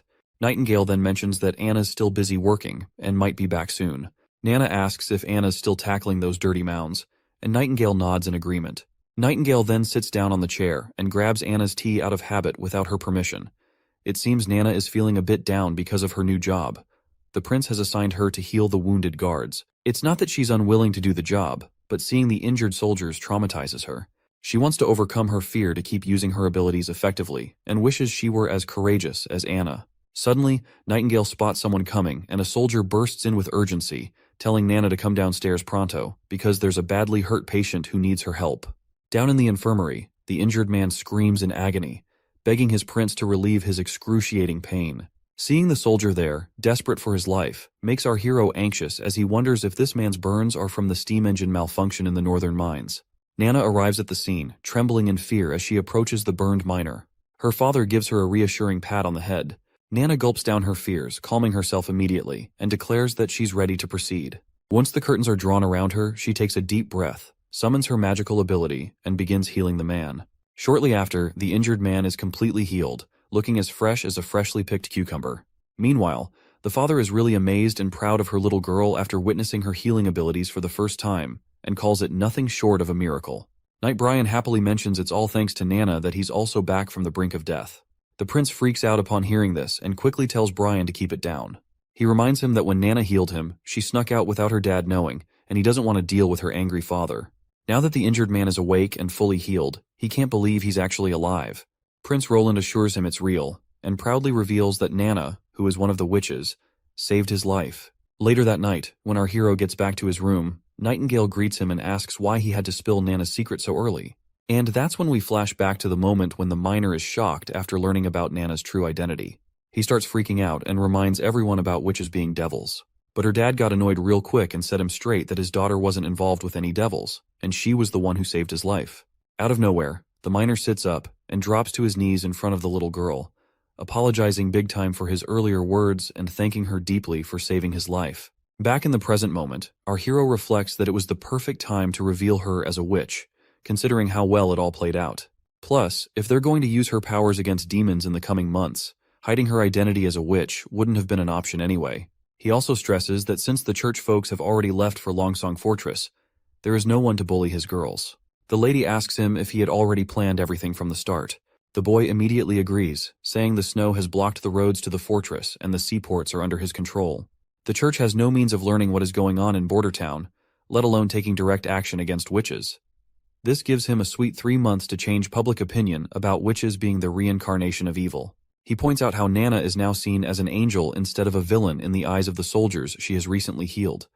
They can continue using her power to heal everyone, which will help boost everyone's morale. Once they remove prejudice from the civilians' minds, everyone will be happy.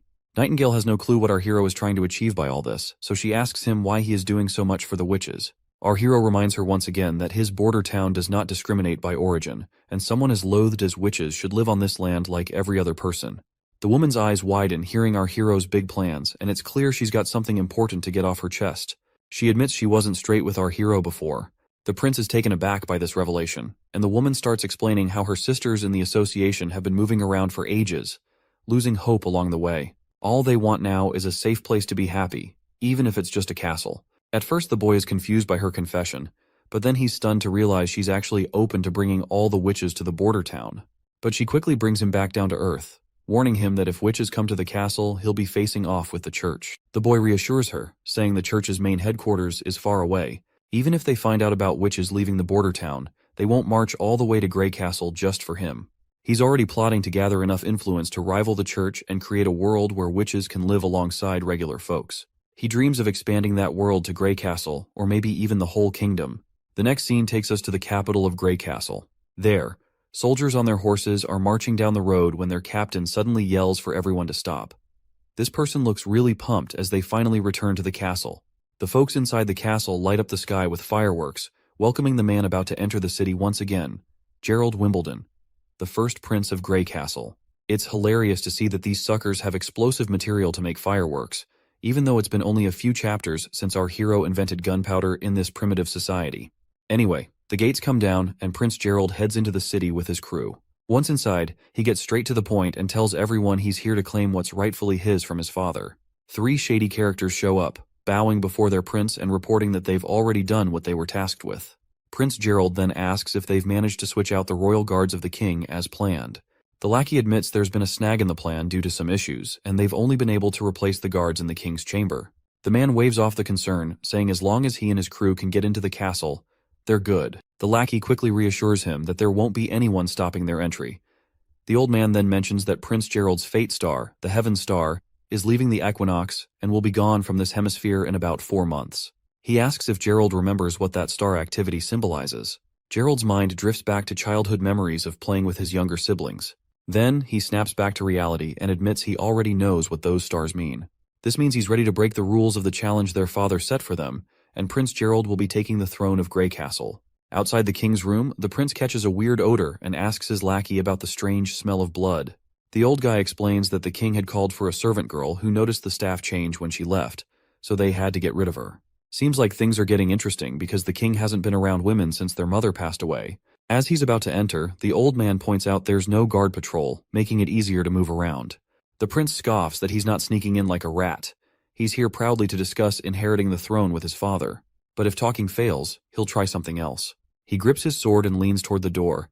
The scent of blood just gets stronger. Once he takes a peek inside, he finds blood and smashes through the door. Inside, he discovers his brother standing there, and the third king of Grey Castle, Wimbledon, lies dead with a dagger in his chest. The assassin behind this is Timothy Wimbledon, the second prince of Grey Castle. Seeing his older brother, Timothy claims he didn't want to do it, but had no choice.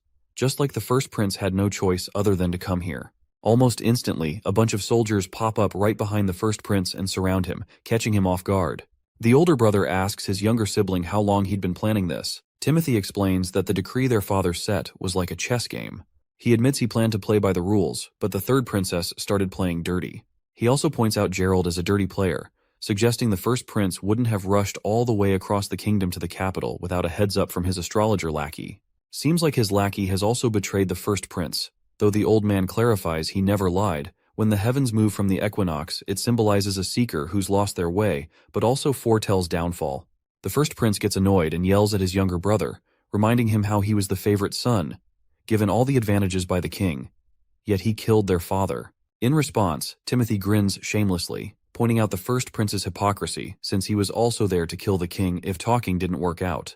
The first prince trembles, probably after seeing his brother dropping truth bombs so brutally.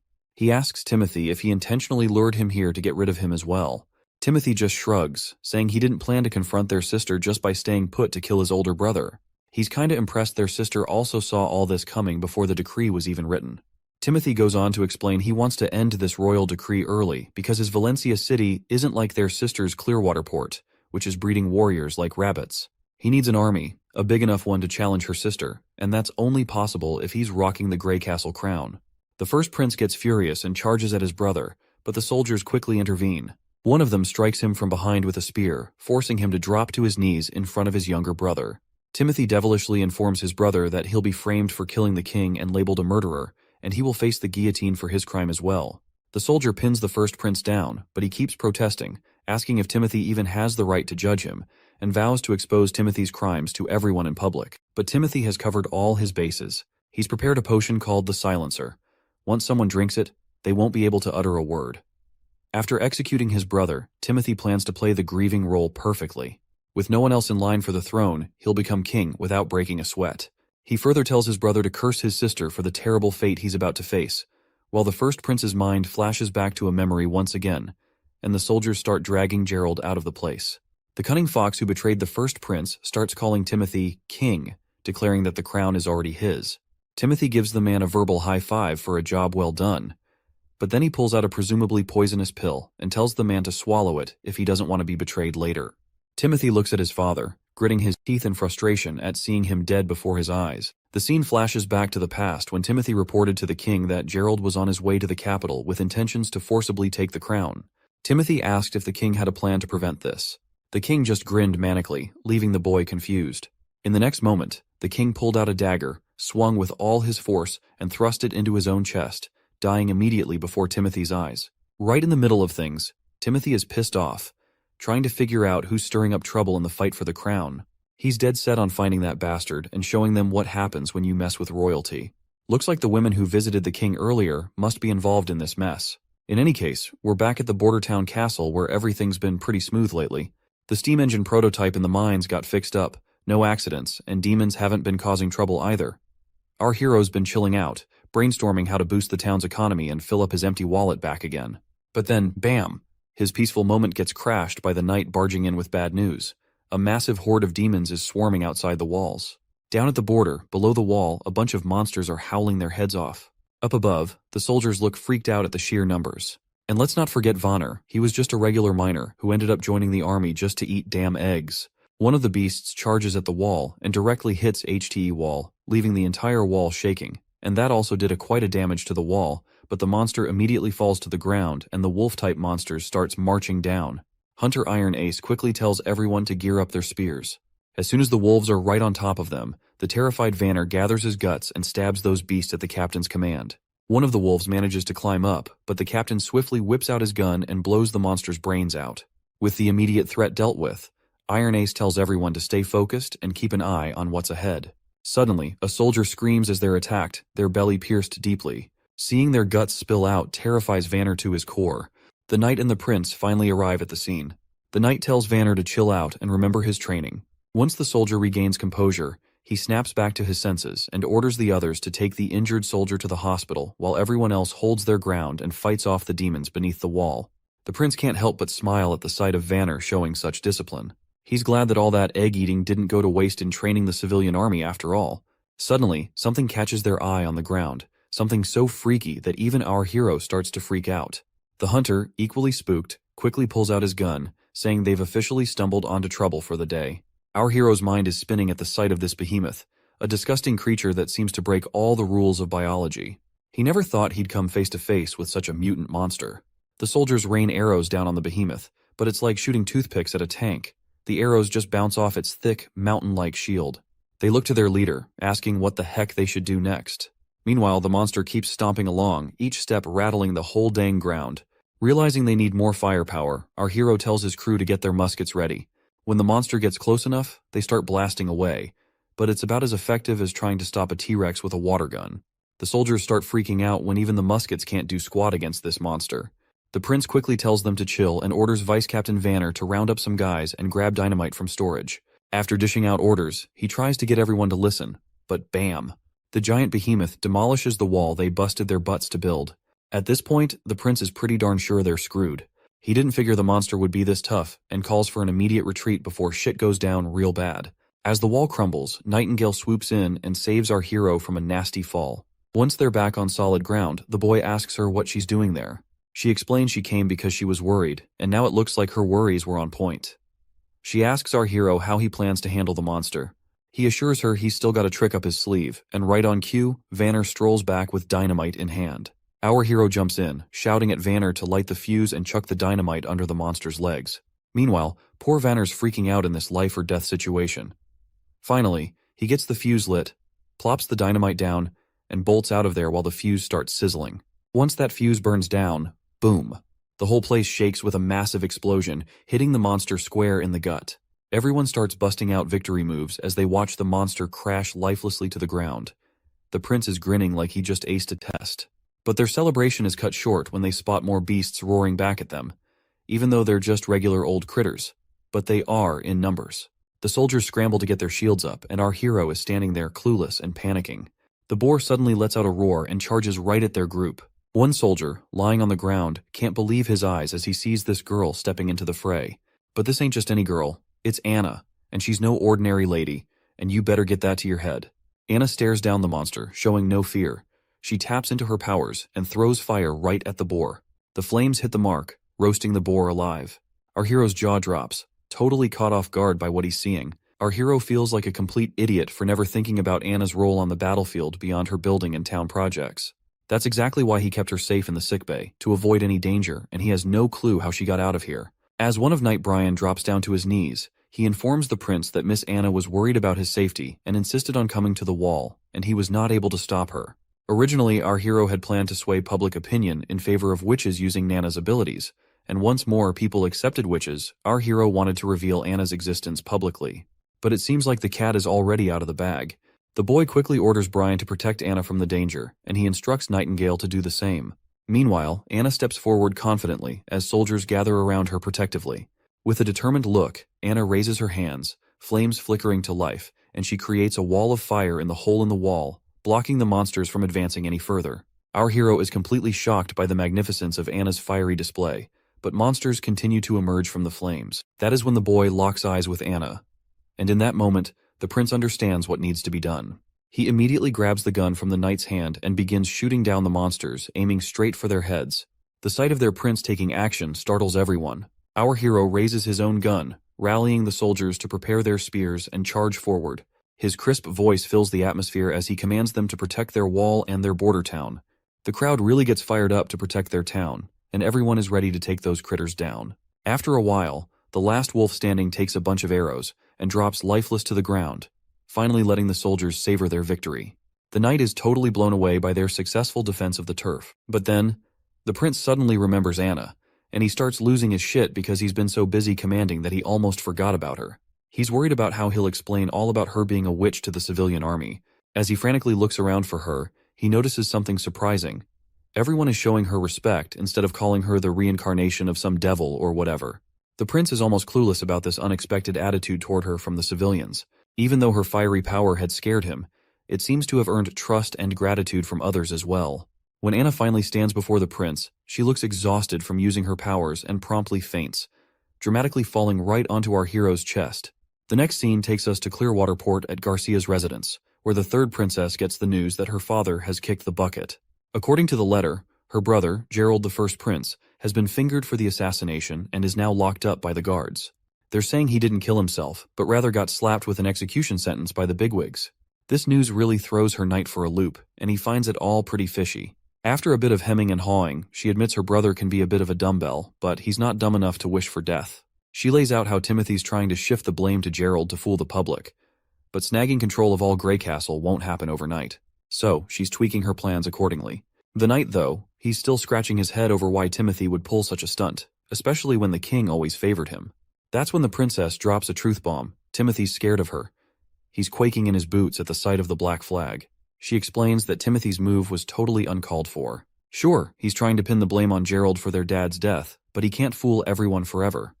If he wants to take over all of Grey Castle, it will require a more elaborate and sustained effort. Therefore, she decides to adapt her plans accordingly.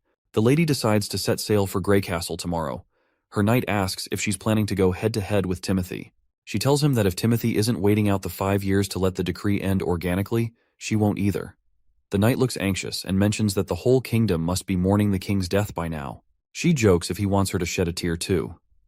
The knight hastily says no and obediently drops to his knees, waiting for her next move. She then instructs him to go fetch the captain of the Black Fleet for her, because they are about to sail as soon as possible.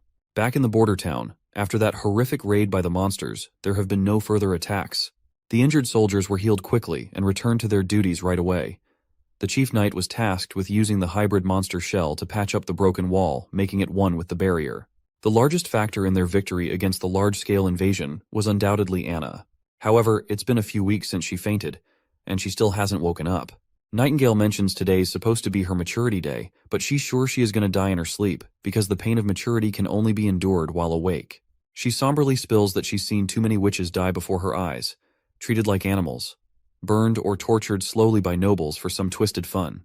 The lucky ones live in exile, far from society, always chasing the holy mountain, a distant dream they can't catch. But she says Anna's not like the rest. Unlike the Association sisters, she's actually cared for here, valued by our hero, and given due respect. This, Nightingale explains, is what the holy mountain truly signifies: a life free from prejudice. In Anna's case, she has already achieved this. As the memories of Anna flood our hero's mind, her strength, her resolve from the day one to the moment she vowed to stay with the prince, he clutches her hand tightly, refusing to let her slip away. Just as midnight strikes, Nightingale notices Anna's puberty beginning, sensing the magic within her body stirring. A candle nearby starts glowing with an eerie green hue, startling our hero, who wonders if it's the work of demonic spirits. But there's no visible change in Anna herself. Then, unexpectedly, the candle's flame dwindles, causing a wave of anxiety, especially for the young Nana. The candle flickers back to life with that bright green energy, surprising everyone again. Suddenly, Anna opens her eyes, which shocks everyone present. Prince Roland hurries over, immediately asking how she's feeling. Thankfully, Anna seems totally okay. She reaches out her hand toward our stunned hero, and he's not quite sure what to expect. But then, a flame bursts to life over her palm, glowing in that vivid green color, which catches everyone off guard once more. After summoning his courage, Prince Roland cautiously reaches out to touch the flame. Just as he does, the scene shifts into the office, where we see our hero's bewildered face. He is shocked to hear that Nightingale has decided it's time for her to leave the border town. She remarks that Anna not only woke up but also survived being possessed by demons, something totally unexpected and unexplained. She suggests that Anna's new ability with those green flames seems to be fully under her control now, synced perfectly with her mind.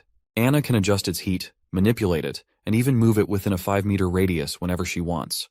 But she's still confused over how she dodged that painful experience, given her super strong magic. The guy figures maybe after she used up all her magic at the border, her magic tank was running on empty, which might have toned down the demon pain. You know, witches are all about magic stuff. Since witches gotta keep their powers hidden from the civilians, all that magic energy builds up inside them. So when they hit maturity, bam, it's like a pressure cooker of magic causing them agony.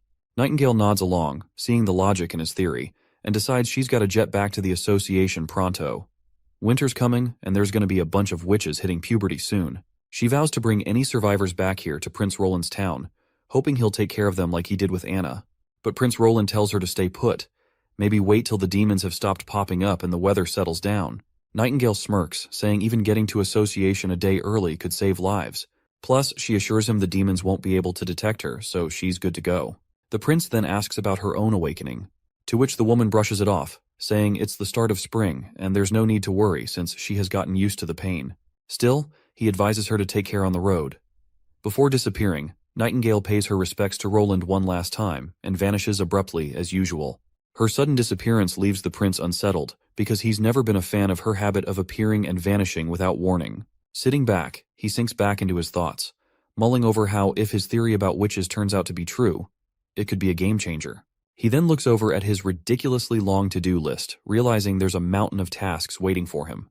But just as he starts pondering where to begin, his consultant bursts in with urgent news. A messenger from Longsong Fortress has arrived. The ambassador seems unusually anxious, and the prince wonders if things are going south for Longsong Fortress. His eyes widen as he reads the message. The king has passed away. Redhead, the ambassador, quickly clarifies he's there under orders from Duke Rayan. The royal decree for the 5-year challenge has ended, and Majesty Timothy Wimbledon is now the new king of Grey Castle.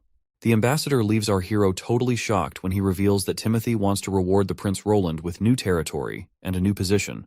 A moment later, the consultant expresses his grief over the king's death at the hands of the first prince and asks what they should do next. The prince reveals that everything about the situation seems too suspicious to believe, and he will decide after monitoring his two sisters' movements. He admits he doesn't know much about the fifth princess's motives, but he's sure she's not the type to take risks, so he wants to follow her lead. He's also certain that the capital will likely descend into chaos with this power shift, and their priority should be to safeguard their families. With that in mind, he tells his consultant to instruct the chief knight and all castle staff to write letters home. The prince wants to ensure that everyone's families are escorted to other towns to hide. The consultant expresses his gratitude for the prince's careful consideration. The prince also tells his consultant that he wants to stop exporting the town's metals and will only sell gems and rocks to Willowtown, as he wants to use the metals for himself to make more machinery. Additionally, he plans to incorporate more civilians into the army and train them accordingly. He feels smug as he considers the news that the ambassador brought a blessing in disguise. Roland is confident that as long as he hunkers down in Border Town, someone will try to bite him, such as Duke Rayan from the Longsong Fortress. Once the months of demons pass, he is pretty sure that Duke Rayan will try to extend his influence across the western side of the kingdom under the new administration, and this is precisely what Roland wants. Industrialization is his priority, but what he lacks most is people. Border Town's population is only around 2,000, limiting the expansion of his projects due to a labor shortage. Buying slaves, recruiting talented individuals, or increasing the birth rate seem unrealistic. On the other hand, if they can take Longsong Stronghold, he can gain a large number of freed people while accumulating wealth. Assimilation is easier, and invasion is the best way to grow the population and gather wealth. Roland acknowledges the hassle of challenging the entire fort of Longsong, and he can only wait for Nightingale to return with the witches. This is also the sole reason the prince wants to expand his civilian army and wants to make more machinery. The next scene takes us to the northern mountain range, where Nightingale proceeds down one of the tunnels. Her steps are soon halted by roots growing out and blocking the entrance. Nightingale immediately introduces herself, and the lady known as Leaf withdraws her roots and gets delighted to see her friend back. After exchanging pleasantries, Leaf reveals that one of the two witches, Erin or Ashley, failed to make it to maturity. They then decide not to dwell on gloomy things and proceed to get inside.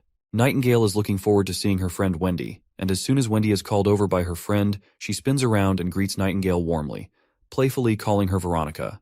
Wendy takes Nightingale's hand in hers, causing Nightingale to blush and assert that she's not the same weak girl as before, preferring not to go by Veronica anymore. Wendy insists she shouldn't deny her past because it's a part of her. Nevertheless, Nightingale is glad to see her friend, and they embrace each other tightly. Wendy then inquires about Anna and whether Nightingale managed to help her through her maturity. With a smile, Nightingale reveals that Anna didn't need any saving at all. In fact, what they've discovered is going to change things for all the witches. In a few moments, Nightingale spills the beans to her sisters about the prince and how he's letting everyone stay in his border town without any discrimination against witches. Wendy's not buying it at first, but Nightingale swears up and down that the prince not only said it, but also saved Anna and Nana. Not only that, the prince does not believe in any bullshit about witches being possessed by devils, and stresses that witches get their power from themselves. To seal the deal, Nightingale reminds everyone about her ability to smell lies, so they can trust her when she says the prince is serious. She spills about his plans to protect witches and even go against the church if he even has to. Then she pulls out the steam engine blueprints, proving they can build a kick-ass sanctuary to rival the Holy Mountain. Just as Nightingale's painting this picture of paradise, some lady with green hair barges in, telling everyone to shut up. She seems like their teacher, and Nightingale quickly shows respect by bowing her head. The teacher gives Nightingale the stink eye, wondering aloud if she's saying the Holy Mountain they've been chasing forever is just a bunch of hot air. Next up, we're with the new king, Timothy, where a knight shows up with a stone called Divine Judgment, supposedly the ultimate weapon against demonic forces. The knight boasts that the church has confirmed its power to handle witches for ages, but Timothy's annoyed, blaming witches for his father's suicide. He orders the knight to keep capturing witches and scour the capital thoroughly for more. Meanwhile, back with Nightingale, she wakes up tied to a pillar with that same witch suppression stone around her neck. She's trying to figure out how she ended up in this mess. We flash back to when the green-haired lady freaked out at the idea of the prince siding with witches. She rants about how witches have been persecuted and killed for ages. She believes Nightingale has been deceived by the prince and insists that the pain of maturity is a sacred test for a witch's body and mind, and only those who endure it can achieve true power and find eternal peace in the Holy Mountain. Nightingale is shocked to realize that all the suffering witches endured was just a test for this woman. She's further annoyed at the thought that her fallen sisters, who endured so much pain, are simply dismissed as disqualified subjects. The teacher offers Nightingale a final chance to seek forgiveness for her ignorance and mistakes, promising her mercy. But Nightingale remains resolute, insisting she'll only take sisters with her who believe in her. As she tries to leave, a snake immediately grabs her feet, and before she can react, she blacks out from the venomous injection of petrification, waking up to find herself in her current bind. While they're face to face, Nightingale reminds her why he's using that stone of divine judgment even though they don't believe in that stuff. The snake lady says it's just a tool to punish disobedient kids. She reminds Nightingale how Wendy saved her from the clutches of the aristocrats. Instead of repaying that kindness, now Nightingale is trying to sell them all out to those filthy nobles just to mend her relationships with them again. Nightingale denies any such motive, emphasizing she only wants her sisters to live freely without fear of starvation or the pains of maturity, and believes everyone deserves the right to choose their own path. She points out how much Border Town has changed, pointing out that the steam engine blueprint she brought is just one of many miracles. The snake lady scoffs, saying she can't make heads or tails of the blueprint and tosses it into the fire, declaring that a hunk of steel can't move like it's alive and she's no fool. She then grabs the hot dagger and holds it just inches from Nightingale's neck, letting her know this is her last chance to beg forgiveness for trying to deceive the Witch Association. If Nightingale doesn't comply, she threatens to skewer her heart and turn her into an example for others. Even though she is staring at her death, Nightingale remains defiant. Instead of bowing her head, she'd rather take that dagger straight to her heart. That's when Wendy steps in, reminding them how many sisters they've already lost and they can't afford to lose another. The snake woman grows agitated, demanding to know if Wendy also believes Nightingale's lies. Wendy denies it, stating she's not planning to go to the border town, but she agrees with Nightingale that everyone should have the right to choose their own path. Wendy then asks if anyone wants to bail with Nightingale to the town, but nobody speaks up. Seeing this, Wendy suggests letting Nightingale go solo since she hasn't done anything to harm the gang. The others agree, telling their teacher to set Nightingale free. But the teacher goes absolutely bonkers, saying she can't risk letting Nightingale go because she might expose their turf location to the church. She swings her dagger, ready to strike, but before she can, Wendy steps in and stops her. Wendy grabs a coin and throws it hard at Nightingale, smashing the power suppressor stone. The teacher gets ticked off and goes after Wendy with a snake that bites her hand. But Nightingale springs into action. Before the teacher can react, she's screaming in pain with a sword in her chest, causing her to collapse to the ground. Before anyone can react, Nightingale and her friend start to disappear and exit the tunnel. Wendy doesn't seem to be in good spirits because the poison from the snake bite is spreading across her hand. To stop it from spreading further, Nightingale reluctantly grabs her dagger and severs Wendy's hand from her body. She keeps the hand with her, confident that Nana can heal it back soon. They've been walking forever, and it took them 3 days just to get here. Carrying Wendy is slowing them down further, and with her losing blood, Nightingale fears she won't last another 3 days. But her worries prove unnecessary when a mysterious newcomer arrives, ready to lend a helping hand. A newcomer looks like a boy at first glance, but she is actually a girl. She reassures Nightingale not to freak out. Her name is Lightning, and she recently joined the Witch Association. Nightingale stays cautious around this tomboy and asks if Kara sent her. Lightning shrugs it off, saying it's no wonder Nightingale doesn't recognize her since she's always out and about. She makes it clear she's here because, like Nightingale said earlier, everyone should live life their own way, and she's chosen to stick with Nightingale. Simple as that. She's totally pumped about all the machinery and exploding dynamite, being an explorer at heart. Nightingale wonders why someone so into adventure joined the association. Lightning explains that finding the Holy Mountain is an adventure in itself, but the association is all about books, and Kara's always buried in them. Nightingale asks if Lightning's a fighter, to which she nods, mentioning she can fly too, or so Lightning thought. She's struggling to move an inch with all that weight over her little shoulders. Finally, she gathers enough energy and starts floating slowly through the air. The tomboy then asks if Lightning knows Wendy for a long time, noting how Wendy called Nightingale Veronica back at base camp. Nightingale confirms they go way back and tells how, before joining the association, people treated her like a puppet, and it was Wendy who showed her way to live. She reveals she had a family in Silver City when she was 13, but her parents disappeared during a commoner uprising. Nightingale's uncle then took her and her brother, Hyde. That was also the year her witch abilities first appeared inside her, but her uncle figured out her secret right away and split her from Hyde, locking her up to train her powers. He threatened to harm Hyde unless she used her abilities for his dirty work. So she became a full-on assassin. Poisoning, ambushing, you name it. She did every kind of horrendous act. As the Gillen family's wealth increased with time, her hands got dirtier and dirtier as well, soaked in the blood of others. The worst part is that her powers were just too perfect for that kind of work. When she finally reunited with Hyde, he turned her away cold, wishing he didn't have a witch for a sister. After that, she was broken inside. When maturity hit, she managed to survive the pain, and her powers also intensified. The prison bars couldn't contain her anymore, so she broke free, killed her uncle, and left with no direction. It was then she found Wendy, who was like a spark of warmth in her cold world. Wendy took her to the association, where she met other witches, and their teacher Kara provided solace to everyone. In the present, Lightning points out that Kara has gone off the rails, finding it hard to believe there's a prince who genuinely cares about witches. After finally reaching Border Town, we find our duo inside this familiar, quaint cottage. The prince can't seem to stop sneezing, wondering who might be thinking about him so much. Just then, a commotion grabs their attention. As they turn around, they see Nightingale and the other two bursting into the cottage, crashing right before their feet. Anna immediately takes her stance to deal with these uninvited intruders. But Nightingale immediately yells at our hero to fetch Nana as quickly as possible.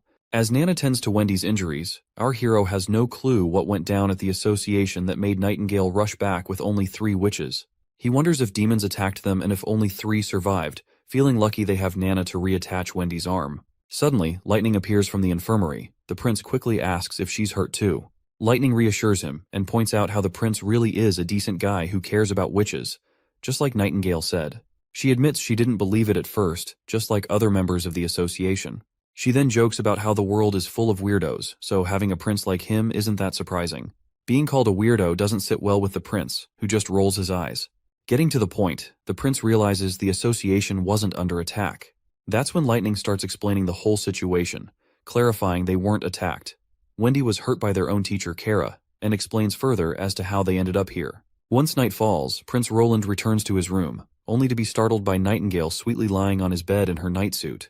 Prince Roland gets all flustered, maybe starting to think about some naughty stuff, imagining Nightingale might be up for getting close after all. Suddenly, Nightingale gets up and strides over to him, leaving him scared out of his wits and pinned against the closed door.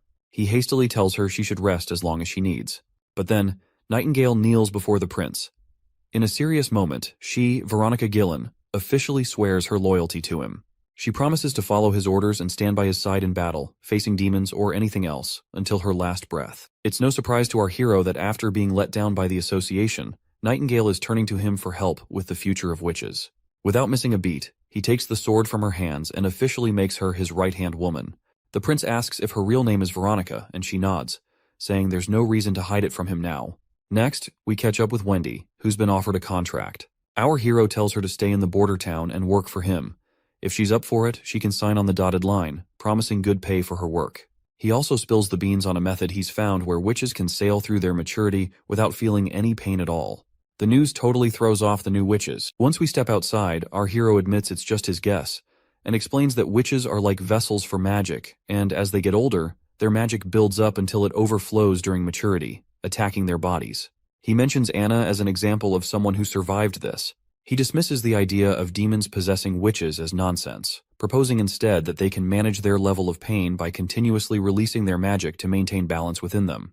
He promises a safe haven in Border Town where witches can practice their magic freely, without anyone discriminating against them or threatening them. He believes if his idea works out, they can create their own version of the Holy Mountain right here in the borderlands they dream of. Wendy has already signed on to the plan and asks where to start. He simply tells her to keep using her magic until she masters full control over it. Once the prince gets busy with the newcomers and their magic training, Nana and Anna have a little chat about recent events. Nana looks impressed by Wendy's wind magic and Lightning's flying skills, which also saved Wendy's life as well. Anna expresses happiness at having so many sisters around, but Nana points out how Nightingale seems to look at our hero with warmth in her eyes, a detail not to be taken lightly. Anna is clueless about what Nana means, but the little Nana warns her friend not to blame her for not giving a heads up, and if Anna doesn't make a move, Nightingale might just win over our hero. Suddenly, they hear the alarm ringing, a clear sign something's wrong. The report comes in that a demon monster has arrived. The hero rushes to the wall and meets his soldiers. He squints to spot the danger but sees no demons in sight. The prince wonders if it was a false alarm and questions the hunter who raised the alarm. The hunter tells him to look closer, and when he does, he sees a dark blob of mist forming. As he takes a closer look, he's shocked to see a hybrid monster right before his eyes. The hunter reveals it's the same hybrid that nearly killed him a few years back. Hearing this, the boy connects the dots. This monster must have some intelligence, unlike regular beasts that just charge and die. But this monster survived for many years, and it always retreats when it senses danger.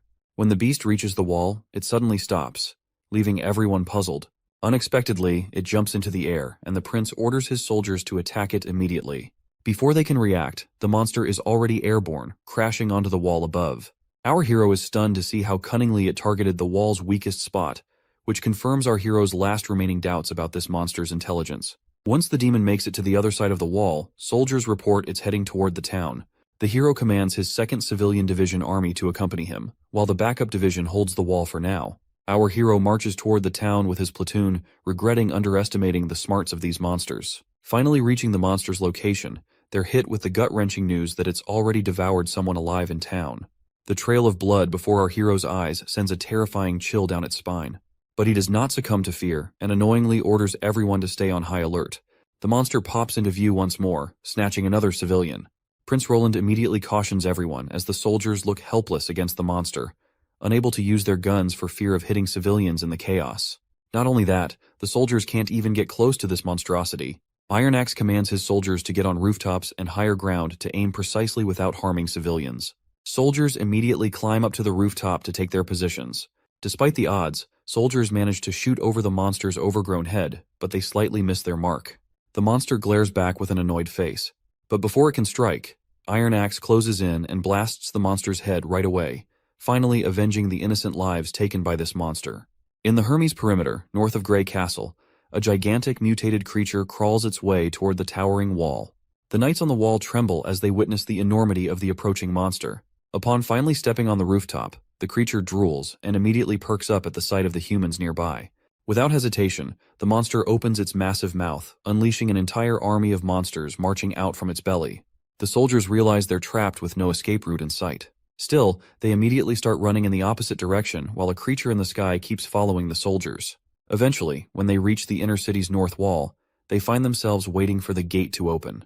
The girl reveals to us that the whole outer city has been wrecked by the monsters. They've got to defend the church, but with only a handful of soldiers and monsters right on their tails, it looks like a tough fight ahead. But then the girl pulls out a red pill and instructs the soldiers to take it and annihilate the enemy. Without hesitation, the soldiers obey her command. As they swallow the pill, they feel a surge of energy coursing through them, empowering them to march forward against the monsters. Before these foolish soldiers can get slaughtered by those monsters, the gate finally drops, revealing a cocky figure striding out. He declares himself as part of the Judgment Army and orders everyone to clear the path. These soldiers are clad head to toe in sturdy armor, appearing like elite knights. The lady is bewildered by the sudden appearance of this so-called Judgment Army, having no clue who they even are. However, she doubts that mere humans stand a chance against the hybrid monsters. But it looks like we're about to find out if these soldiers are all talk, or if they've got the goods. As the monster and army of judgment comes face to face, the sky monster swoops down. One of the knights on the ground immediately grabs hold of its gigantic sharp claws, and the other knight takes a stance and sends a spear flying with godly speed, piercing the monster right through the head. The woman is completely blown away by the soldiers' speed and strength, which is matching the power of hybrids. As these badass knights wreak havoc on the monsters, the scene shifts to a church spire. On the balcony, we see 3 archbishops using a telescope to observe the Judgment Army. Seeing those monsters dead on the ground, they seem pleased to see that their army appears to be winning against the monsters. Archbishop Taefun shakes his head, noting the worst part of the battle was the total annihilation of the reinforcement armies sent by the 4 great kingdoms. Archbishop Heather chuckles in agreement, commenting on how those kingdoms sent thousands of soldiers who ended up as mere cannon fodder. She's clearly pleased, seeing it as proof that the border defenses of those kingdoms can't hold a candle to the church's mighty Judgment Army. However, a third individual interjects, pointing out the heavy toll of using so many pills in the process and the loss of much of the judicial army, which forms the core of the church's power. Taefun clenches his teeth, emphasizing that they had no choice because the beasts of the wastelands have appeared exactly as foretold in the Bible. He warns that time is running out, and unless the continent unifies and gathers its strength, destruction awaits them all. The arrogant lady chuckles again, saying humans are basically monsters committing horrifying acts just like demons, so maybe wiping out humanity isn't such a bad idea after all. This really ticks off the old man, who tells her to cut out the blasphemous talk and stop defying God's will. But the girl just brushes it off with another sassy comment, saying God never promised humanity would survive, and further challenges the old man, asking if he's sure God cares more about humans than demons. The old man looks even more ticked off, but he stays quiet. Maybe because deep down, he knows there's some truth in what she's saying. Well, even Archbishop Maine thinks the same way as that woman does, but he is also sure that God only favors those who come out on top. Back in the border town, they lay the fallen soldier to rest. Our hero gathers everyone's attention and announces that they are gathered to mourn Mr. Aggie from the Civilian Army 2nd Division. The prince goes on with the usual talk about the man's heroic deeds in sacrificing his life to save their hometown, bidding him a final farewell as they cover his grave with mud. Chief Knight Carker is deeply moved by our hero's compassionate gesture, noting he's never seen someone of noble birth show such respect for commoners whose names he didn't even know. Our hero points out that giving a proper farewell feels right, especially since Bordertown has never held proper funerals for those lost to the monsters, and they deserved more than a hastily dug hole. Besides, the prince believes that holding these funerals serves the purpose of decency and boosts morale. He explains that when people reflect on who and what they're fighting for, it can spark a profound change in an army. He aims to ignite everyone's willpower to steer Bordertown back on track. The wife of the deceased soldier shows up with her 2 kids, one of them really small. The soldiers nearby start wondering how she'll manage now, but this bald guy steps in and explains she'll get her husband's salary, some extra cash, and all the basics to get by. While they talk, Vice Captain Vanner suddenly senses someone nearby. The bald guy asks if something's up, and Vanner mentions feeling a presence of someone but brushes it off, saying he's probably imagining things. Back at the cement-making cottage, our hero catches up with Anna and asks how things are going with making barrels for the blunderbuss guns. Anna sweetly explains that thanks to the new steam-powered boring machine, the blacksmiths can handle most of the heavy lifting now. Meanwhile, lighting is bouncing off the walls as usual, super pumped about all the new stuff. She bombards the poor smiths with so many questions, they can barely keep up. Well, the prince was already wondering why he has not seen her around lately. I guess he now knows why. Looks like our hero has another project for her to handle. He shows her the rough sketch of a 12-pound gun, essentially a giant weapon for our sweet Nana. The prince then delves into the technical details of how these things work, but everything he says goes right over Anna's head. He then instructs her to use those 2 holes on the ground to cast a die for cannonballs. Anna gets right to work and starts pouring the molten metal into the holes, while the prince warns her not to stare at the bright lava. She immediately closes her eyes, and our hero starts blushing before he moves to wipe the sweat from her face. It's quite literally hilarious that despite the freezing temperatures in this place, these guys are still sweating. Looks like the knight can see that this is more than just a prince wiping the sweat, and the way the prince is blushing just proves it further, and Anna is also blushing as well. Meanwhile, there's this guy who's absolutely freaked out to see our hero, the 4th Prince of Grey Castle, openly sheltering witches. He's practically sprinting to report this back to the king. Looks like Vanner wasn't imagining things when he felt someone's presence, because this man is definitely a spy sent by the new King Timothy. What's really messing with this guy's head is how these regular folks are just chilling with witches. And don't get him started on the other weird stuff he's seen, like that giant wall that popped up out of nowhere on the border, those metal sticks shooting projectiles to kill demons, and the fact that witches are treated like they're just regular folks by the prince. It's all making him think this town's cursed or something, and he's feeling like he's dealing with some dark magic. If they hadn't waved a fat paycheck in his face, he'd have never agreed to spy on this messed up place. Well, looks like this dude failed miserably at his sole job of spying, because we can see Vanner in the background, calling this oddball out right away and telling him to halt his tracks. Word spreads like wildfire that there's a spy among them. This poor guy has no clue what to do before an angry mob comes for him. All he can think about is how the fourth prince must be channeling powers straight from the devil.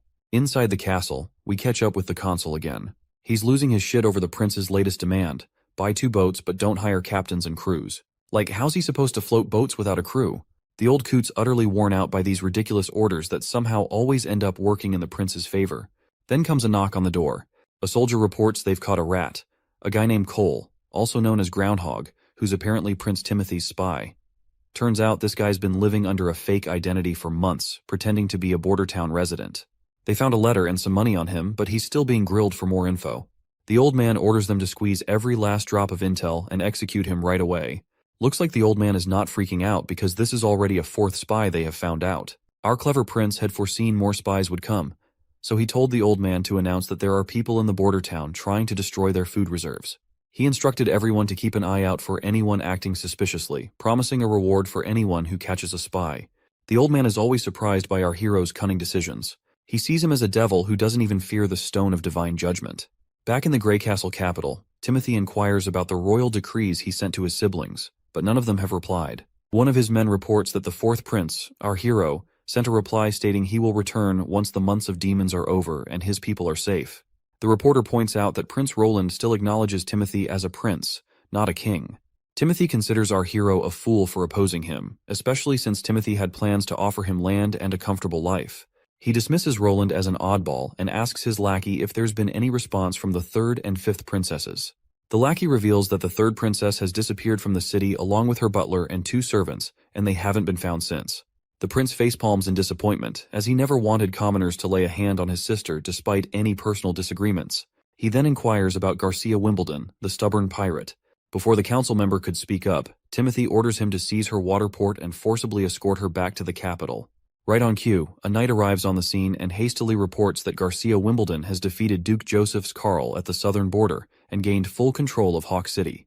The news terrifies Timothy beyond belief, and he sinks even further into despair when he hears she has crowned herself Queen of Clearwater with the blessings of the local dukes, and the whole southern half of Grey Castle has split off. Next scene, we're down by the river south of Border Town, where our top captains are tearing down the cannon they just put together. Both of these tough guys are beat, griping to their boss that this thing is way too damn heavy. The chief knight then asks why he got stuck guarding this behemoth, since no one can move it an inch, let alone stealing it. Our hero just sighs, explaining it's not just something, it's a masterpiece built with blood, sweat, and the grind of steel. He wonders why others can't see its beauty like he does. Moving on, Lightning is itching to clean the barrel, so our hero gives her the green light to go ahead. Watching this eager tomboy happily doing her job, the knight gets confused and asks why Lightning hasn't signed a labor contract.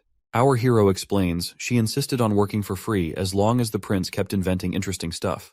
All she needs are food and clothes, and this broke idiot couldn't pass up such a steal of a deal. After Lightning finishes cleaning the barrel and reports it's empty, she eagerly waits for the next step. Before we move on, our hero tells his soldiers to remember the first step, making sure there's nothing stuck inside the barrel. Next up, they need to load in the gunpowder and slap that cannonball on top, making sure to push it down real hard to get rid of any air. Then, they stick in a fuse to light up the party. Once everything's set, the prince tells everyone to clear out and lights the fuse. It starts sizzling right away, so everyone covers their ears to save their eardrums. Boom!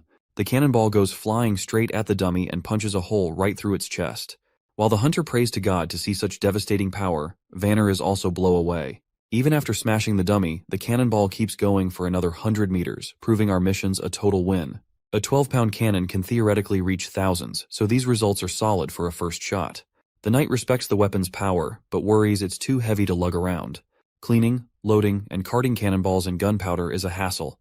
Our hero nods, saying the effort's worth it if it means slaying hybrid demons effortlessly. He's already thinking of using ships to solve the weight problem, and has enlisted the old consul's help in acquiring sailboats from Willow Town. Wendy's wind control will increase transportation speeds for both civilians and cannons, aiding their strategy against the Duke of the Longsong Fortress. He envisions a pincer attack by approaching the Duke's army from the rear. So much for his boat dreams. The old man burst his bubble by saying they can't afford any sailing boats. A double-masted sailboat costs a whopping 120 golden coins, and that doesn't even cover the crew, which runs about 200 golden royals. Even if they blew all 315 golden coins they have in their treasury, they'd only get the boats, with no pay left for the civilian army next month. Back in the office, our hero keeps arguing with this stubborn geezer that he doesn't need a crew. But the old man keeps insisting that's not how things roll in Willowtown. Boats come with crews. If he wants a boat, he's got to hire them too. But then the prince gets this bright idea to buy boats from another town. But the old man shoots him down again, saying all the major ports are too far away and it'd cost a fortune to bring boats here to Border Town. But then our hero comes up with a crazy idea. Why not build a boat themselves? He says they don't need anything fancy, just something to float since Wendy will handle the steering. A simple flat-bottomed barge would do the trick. But then the old coot brings up another problem about the materials they'll use. Our hero confidently suggests using light wood, but then he realizes a boat of logs might not be as durable and reliable. He even considers having Anna help weld a proper metal boat, but he's already used up all the metal-making guns and stuff. Then, the idiot remembers they have tons of concrete left over from building the wall. He suggests using wood for the base and reinforcing it with steel rebar, then making the rest of the boat out of concrete. We don't need to waste any more time figuring out how he plans to make this boat happen. Let's just wait for our hero to finish up the blueprint and get started. Before long, we're down by the riverside at a makeshift boat workshop. They've already put together the basic structure of the boat. When Lightning sees the giant thing, she cracks a joke about it being a massive bathtub fit for a king's lavish baths. Our hero chuckles and corrects her, saying they're actually building a boat, not a bathtub. But Lightning is still skeptical. To her, it doesn't quite look like any boat she's seen before. While they banter back and forth, Wendy's happy to see Lightning and our prince getting along just fine. To which, Nightingale points out that getting along with others has always come naturally to Lightning. She was just as energetic back in the association days. The mention of the association immediately saddens Wendy out as she worries about her other sister's safety. Back in the mountain range, we see the witches marching down. As they walk, one of the sisters alerts everyone about the presence of demons. The teacher quickly tells Lady Leaf to lay her down and help the others. Lady Leaf gently puts her injured teacher on the ground. As the monsters approach, the witches stride forward to face them. Meanwhile, the teacher blames Nightingale for their sorry state and vows to get payback once she finds the holy mountain and gathers more witches. She hasn't forgotten about Wendy and Lightning either, feeling betrayed by them. When the monsters leap at them, Lady Leaf works her magic, summoning roots that grab the beasts, while Zephyr, another witch, sucks the air out of their lungs. Seeing the girls take down those monsters puts a grin on the teacher's face. She's sure that with their combined effort, they'll bring the church crashing down once they reach the holy mountain. The teacher decides to take a breather for a while here, but suddenly she's left in shock by what she sees before her eyes. She wonders aloud if this could be the holy mountain. Before them rise skyscraper-like structures that couldn't possibly be built by humans. The sight brings a giant smile to the teacher's face as she believes they've finally found the holy mountain. However, the others are not convinced. According to all the books, the holy mountain is supposed to be a serene and abundant place, which is drastically different from what they're seeing. Despite Leaf still being unsure, the teacher is going nuts over the grand structures and is absolutely convinced this is the holy mountain. Leaf hesitates to voice her doubts, recalling what the teacher did to Nightingale when she disagreed.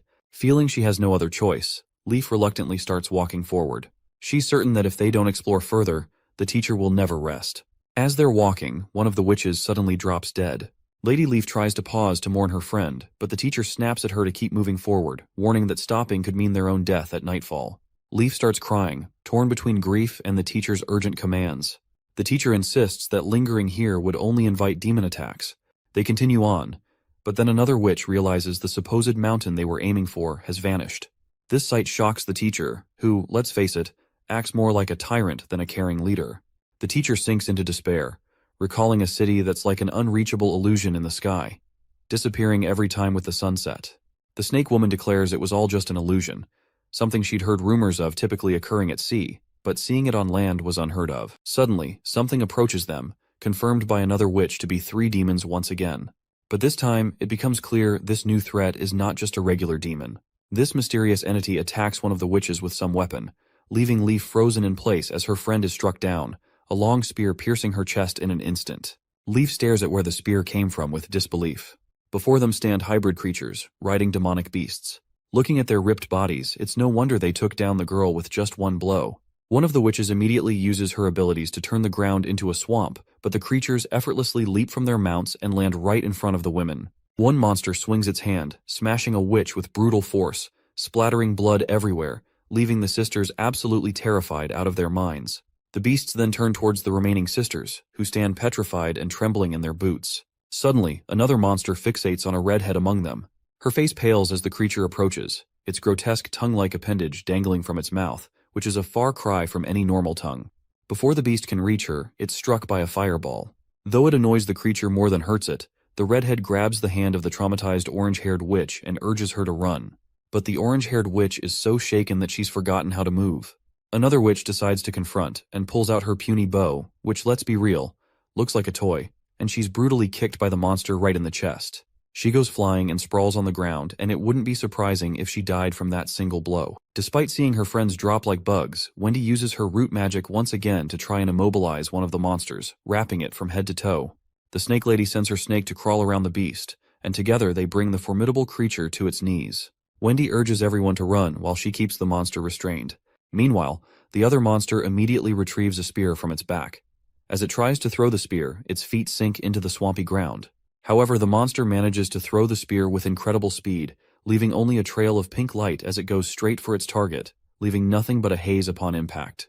Well, surprisingly, Wendy manages to narrowly avoid the attack, but suddenly the other monster unleashes its electrical powers, zapping everyone in range. Once everyone is down, only Wendy and the cocky snake woman remains. Wendy still does not want to accept this reality as how their world turned upside down in a short time. The monster walks forward toward the snake lady, and in the next moment the monster extends his giant hand and grabs her right away. As he lifts her up, she unleashes her poisonous snakes, and one of them bites the thing we thought was a tongue protruding from the monster's mouth. As soon as the snake sinks its teeth into the monster's appendage, a red fog starts leaking out. The monster annoyingly grabs the snakes with its bare hands and squeezes them hard enough. Tears of agony well up in the teacher's eyes while Wendy watches in horror. Suddenly, the demon drops the snake woman to the ground, while he himself appears to be choking and struggling for breath. You know what? This snake bitch totally deserved every bit of it, because she was getting under my nerves ever since she popped up into this story. Anyway, the monster's legs tremble and it collapses to its knees. The red mist completely drains from the container on its back, and the giant creature slumps lifelessly to the ground. It seems Wendy has started to piece together how to deal with these creatures. She then looks at the other monster flailing in the swamp, screaming and trapped. She spots that weird appendage, and takes a wild guess it might be their weak spot. Summoning her strength, she rushes over to her fallen sister and grabs the crossbow. With determination in her eyes, she aims straight for that appendage, yelling as she lets the arrow fly, hell-bent on avenging her fallen sisters. When the arrow hits, red mist starts pouring out, sealing her victory. Throwing the bow aside, Wendy drops to her knees with a heavy heart. The monster keeps oozing that red stuff as she's surrounded by her sisters' lifeless bodies. Tears stream down her face, her sobs echoing in the quiet aftermath. Back at the Battleground Hospital in Bordertown, it seems Nana's time to hit her maturity has arrived. Everyone watches anxiously as she lies in bed, asking if she's going to die. The prince and the others immediately reassure her with warm smiles, telling her that everything will be okay, explaining that because she's been releasing her magic power every day, her magic won't turn against her. Wendy gives her a comforting pat and agrees with our hero's words as well. Nana's worried father moves closer, urging her to squeeze his hand if the pain gets too much for her to bear. The others join in, deciding to lighten the mood with some coin magic tricks and storytelling. Their lively atmosphere helps lift Nana's worries. Anna then also steps forward, reminding Nana that everyone is by her side, gently kissing her forehead like a caring sister. As midnight approaches, everyone remains seated around her bed, patiently waiting for her to hit maturity. Lightning, true to her energetic self, only seen not bored. On the other hand, the prince looks like he's on the verge of fainting, yawning uncontrollably. Just watching Lightning's energetic behavior is enough to tire him out. He turns to Nightingale and asks if there have been any magical fluctuations in Nana's body. Nightingale shakes her head, mentioning it's been a long wait and she hasn't noticed anything unusual. The prince gives himself a slap on the face to stay awake, already planning to build a clock tower once the months of demons are over, because he finds waiting aimlessly too tedious. Suddenly, Nightingale hears a rooster crowing. The prince pulls aside the curtain and is momentarily blinded by the morning light. Anna wakes up too, startled by the sudden brightness. It's clear the next day has officially arrived, and everyone is pleasantly surprised as Nana wakes up at daybreak. Lightning bursts with happiness, and her father breaks down in tears. Everyone is incredibly relieved that Nana has successfully passed through her maturity ordeal without any issues. After some time, the prince leans over to Nightingale and asks if she's absolutely sure today is Nana's maturity day. Nightingale nods, mentioning the change was subtle but definite. She agrees with our hero's theory about witches, how daily magic practice can boost their powers and ease their hardships. If all witches get good training daily, they could make it to adulthood without issues. Wendy joins in, saying since the prince is the only one welcoming witches, they could turn Border Town into a sanctuary. She pledges full support, and the prince lights up, saying he's been thinking about this for ages. But since openly inviting witches could get him cancelled by the kingdom, he plans to spread rumors about a sanctuary to let the witches come by themselves. However, if he becomes the king, there will be no one stopping him to invite witches. Wendy drops to her knees, promising to help him become king. She swears her loyalty and says her life belongs to him now. The next day, our hero's sail ship finally makes it ashore. Two soldiers take a close look and start pointing out all sorts of technical flaws that make this boat unlike any they've seen before. Once they finish their inspection, they decide to head back to cannon training. Meanwhile, some daydreaming soldiers, trailing behind Vice Captain Vanner, start talking loudly about wanting to be as formidable as Hunter Iron Axe. But then one of them gets serious, pointing out they've been training forever without firing a single shot, and wonders when the prince will actually let them loose in a real battle. Another soldier mentions how those in the Flintlock team have already been at it for days, practicing battle tactics on the walls. That's when Vanner starts to wonder if our hero really plans to use the cannon team against demonic beasts. But, considering how heavy and bulky the cannon is, it's not exactly ideal for transporting up onto the walls. Finally, it clicks for Vanner that their master's strategy involves using the cannon on the sailing boat, not just against beasts, but against a strong army. At the west shore of Redwater River in Border Town, we find the cannon team undergoing training under the command of Hunter Iron Axe. They've been tasked with aiming the cannon in a specific direction.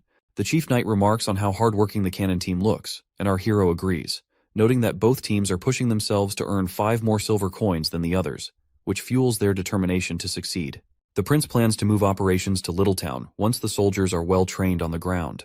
Curiously, the knight asks if our hero means the concrete ship they built, and our hero nods, saying that's what he's calling it. He points out that the workers managed to wrap up everything in these few days when the snow was light. They not only slapped on some anti-rust treatment, but also threw together a shed for storing cannonballs. And hey, Wendy's got herself a platform now to play around with her wind powers to stir the boat. Chief Knight finally gets why our hero was so bent on training Wendy to handle her magic. Then Prince Roland drops a bomb on the poor knight by making him the commander of the boat. The knight freaks out, saying he's never sailed a ship in his life. Our hero shrugs it off, saying it's no big deal because the witches will be the ones running the show anyway. When the soldiers finally let loose a cannonball, it goes boom. And our hero is feeling pretty smug as he is about to kick off this new leg of his journey aboard his boat. With the glass bottle shattered by the impact, Lightning finally inaugurates their boat adventure, all set to sail as Littletown's navigator. Meanwhile, Taigu Pine, the overprotective dad, takes charge of communications. On the other hand, the knight reluctantly roped into the role of captain doesn't look too thrilled. Lightning gives the knight a reassuring pat on the shoulder, assuring him that navigating suits her perfectly since she's a pro at sea adventures. She mentions her dad, known as Thunderbolt, also has a knack for the sea. Exploring the ship, Lightning is totally blown away by the bizarre materials it's made of, unlike anything she's ever seen. The chief knight is pleased that the weather is surprisingly good today, a choice made by our hero for testing Littletown. Once the boat is on the water, everything seems to be going smoothly, with a man named Brian assigned as helmsman.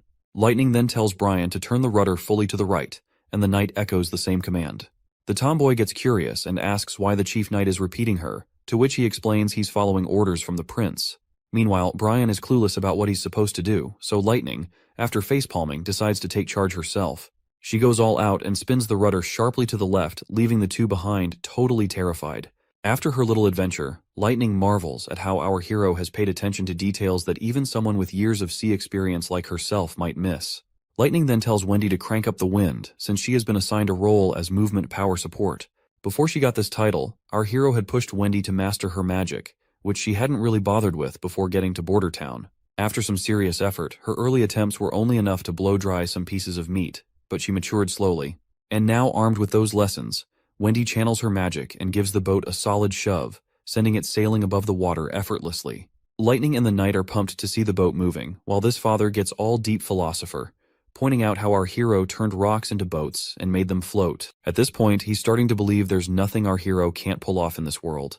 As the boat continues to sail smoothly, the man gives props to Brian for becoming a sailor in less than half an hour. Brian sheepishly credits Lightning because she was the one who was guiding him through everything properly. Meanwhile, on the pedestal, Wendy starts feeling drained and struggles to keep up with pushing the boat, as if running out of magical power. But she takes it as a challenge, pushing her limits with a goal to last until the ship reaches shore. Or so she thought. Wendy starts losing consciousness, and Lightning immediately directs everyone to steer the boat towards shore because Wendy has fallen ill. Once the tomboy gets her down, they find Wendy's entire body covered in icy sweat, potentially freezing her to death. They chide her for not informing them about her condition earlier, but it seems their streak of fortune has just taken a turn, as their boat also crashes into some rocks which causes damage.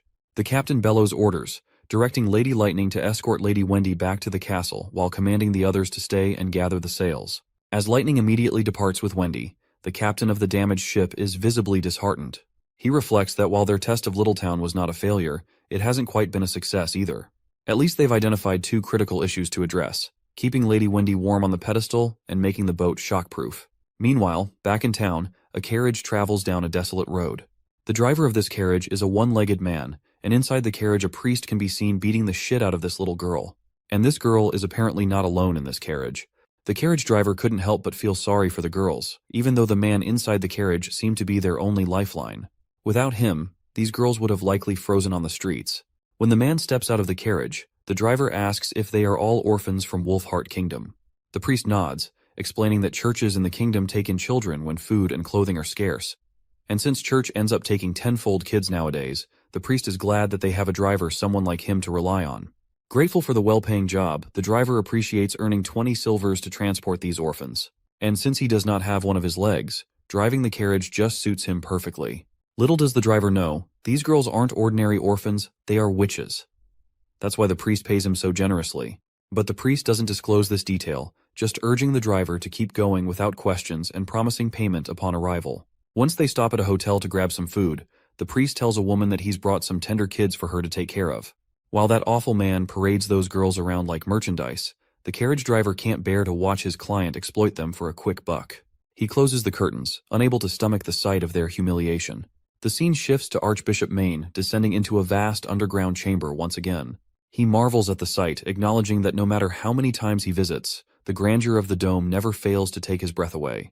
The Archbishop asserts that this dome, which he calls a natural creation, is surely the work of the Lord. The Archbishop explains that while the Hermes Church above ground symbolizes steadfastness, the heavily guarded depths of the Hermes dungeon might be the true heart of the church. Once he steps into that mysterious facility, a knight guides the priest deeper into its depths. As they stroll along, we learn these knights are the church's most steadfast hounds, rewarded with homes in these tunnels for their loyalty. Any disciplinary actions are dealt with severely, often resulting in lifelong confinement within the very dungeons they guard. Other tunnels house libraries filled with church literature, historical documents, and notably, the prison where those unlucky criminals rot away for good. Through another door they go, entering the prison where desperate voices beg for freedom, willing to trade their lives just to escape. The priest stops before a particular cell, secured with a large lock. He instructs the knight to wait outside and, once alone, he urges the prisoner inside to eat properly. The priest reminds him that his meals are among the best, though alcohol is understandably excluded.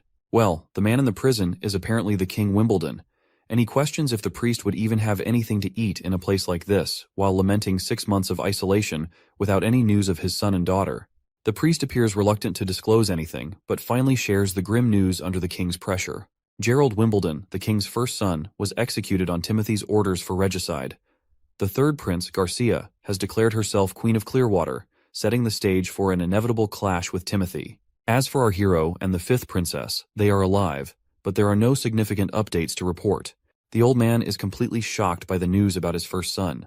He can't hide his sadness as he asks the priest why he waited so long to throw him in jail.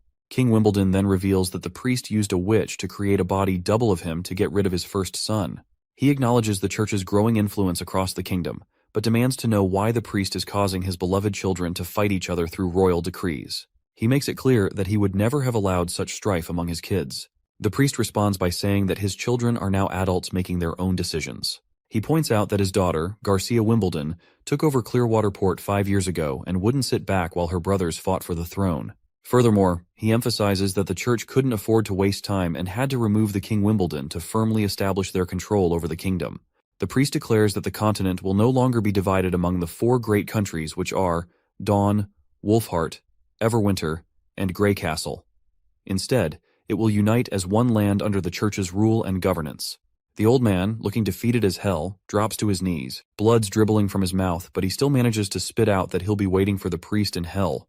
The priest, not giving a damn, brushes off the whole hell thing, saying their moves are all part of the church's grand plan. The king kicks the bucket right there, probably poisoned. But who knows? The priest sees this as their golden ticket to power, and he is preparing to take down the real enemy they have ahead of them. I guess he is talking about the demons, the true enemy they have yet to repel for the greater good of humanity. Honestly, church politics never really did it for me, but this series has been a wild ride. Can't wait to see what our hero gets up to next. Back at the Witches Association camp in the mountains, the witches who stayed behind are mourning their fallen sisters who died because they did not make it through their maturity. One of them speaks up, worried about their next steps. They barely escaped death themselves, and now their sisters who went off to find the holy mountain haven't returned in 2 weeks.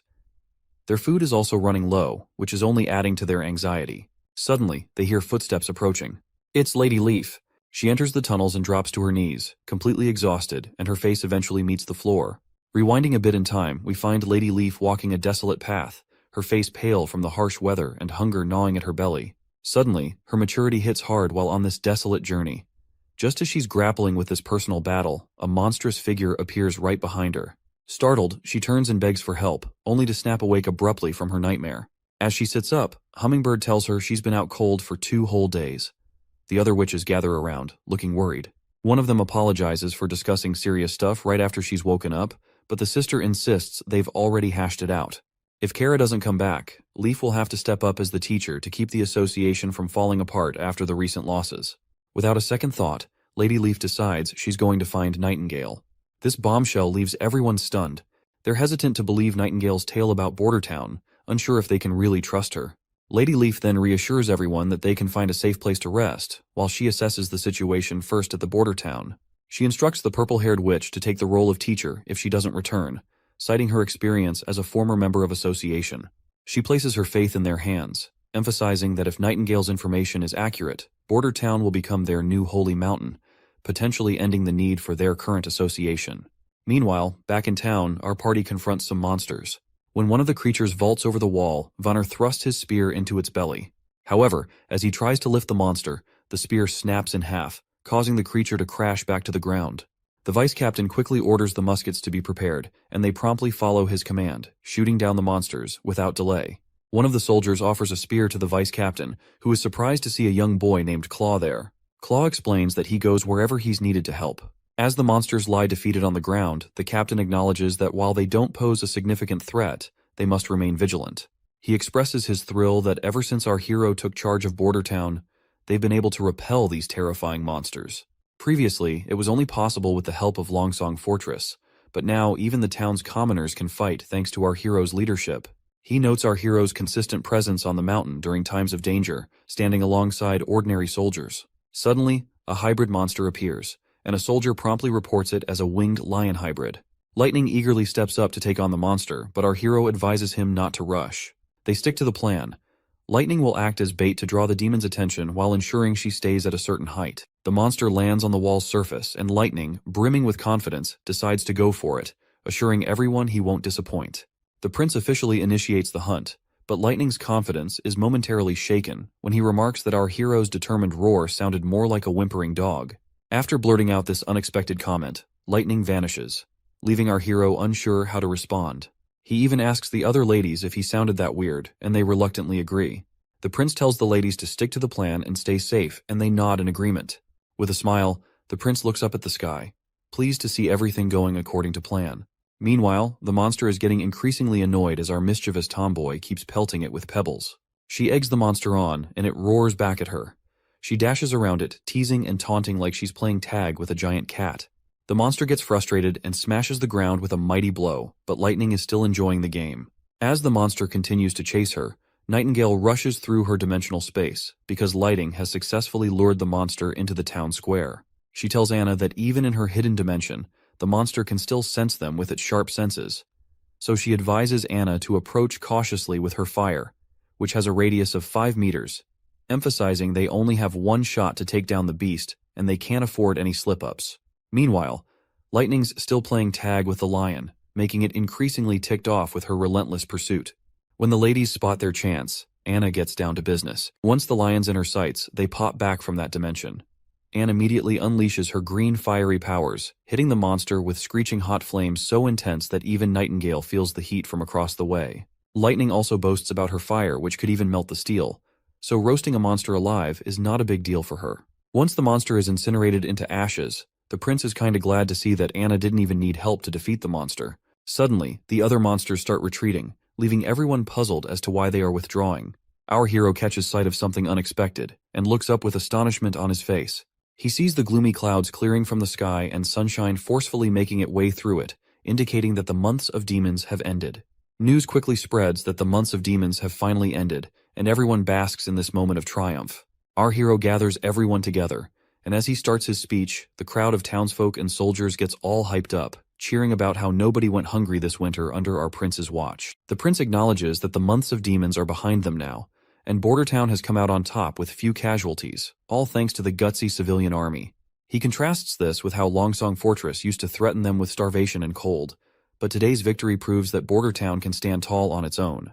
The crowd goes wild again, thrilled that they don't need to depend on others anymore. With a grin, the king decides to throw a big bash to celebrate their hard-won success. He announces a victory parade, promising that everyone who joins the town square dance will get a tasty treat of honey-glazed beef. Once the parade time arrives, the chief knight escorts a big chunk of beef into the party, and Hunter Ironaxe takes charge of lighting up the fire grill. Soon, everyone starts their victory dance as flames crackle around the bonfire, filling the air with the sweet aroma of sizzling meat. Hunter Ironaxe announces that anyone who dances will get meat, and the longer they dance, the more they'll receive. People eagerly volunteer to dance, thinking it looks easy, and they persuade their friends to join in since no dancing means no meat. While everyone enjoys themselves, the chief raises concerns about distributing all the remaining stock of meat, fearing the prince might not have anything to eat until the next shipment arrives. The prince feels a bit disappointed, but reluctantly agrees to let the civilians enjoy themselves. So, their lively night continues with everyone dancing around the bonfire, singing, and having a great time. For the people of Bordertown, surviving the months of demons peacefully is an achievement worth celebrating, and festivities like this one will be remembered fondly for years to come. Meanwhile, our prince rushes back to the castle for his own private banquet, where all the witches are eagerly waiting.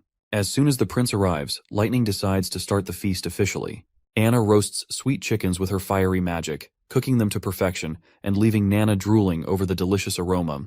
Nightingale shows off her skills by expertly slicing the meat into many pieces.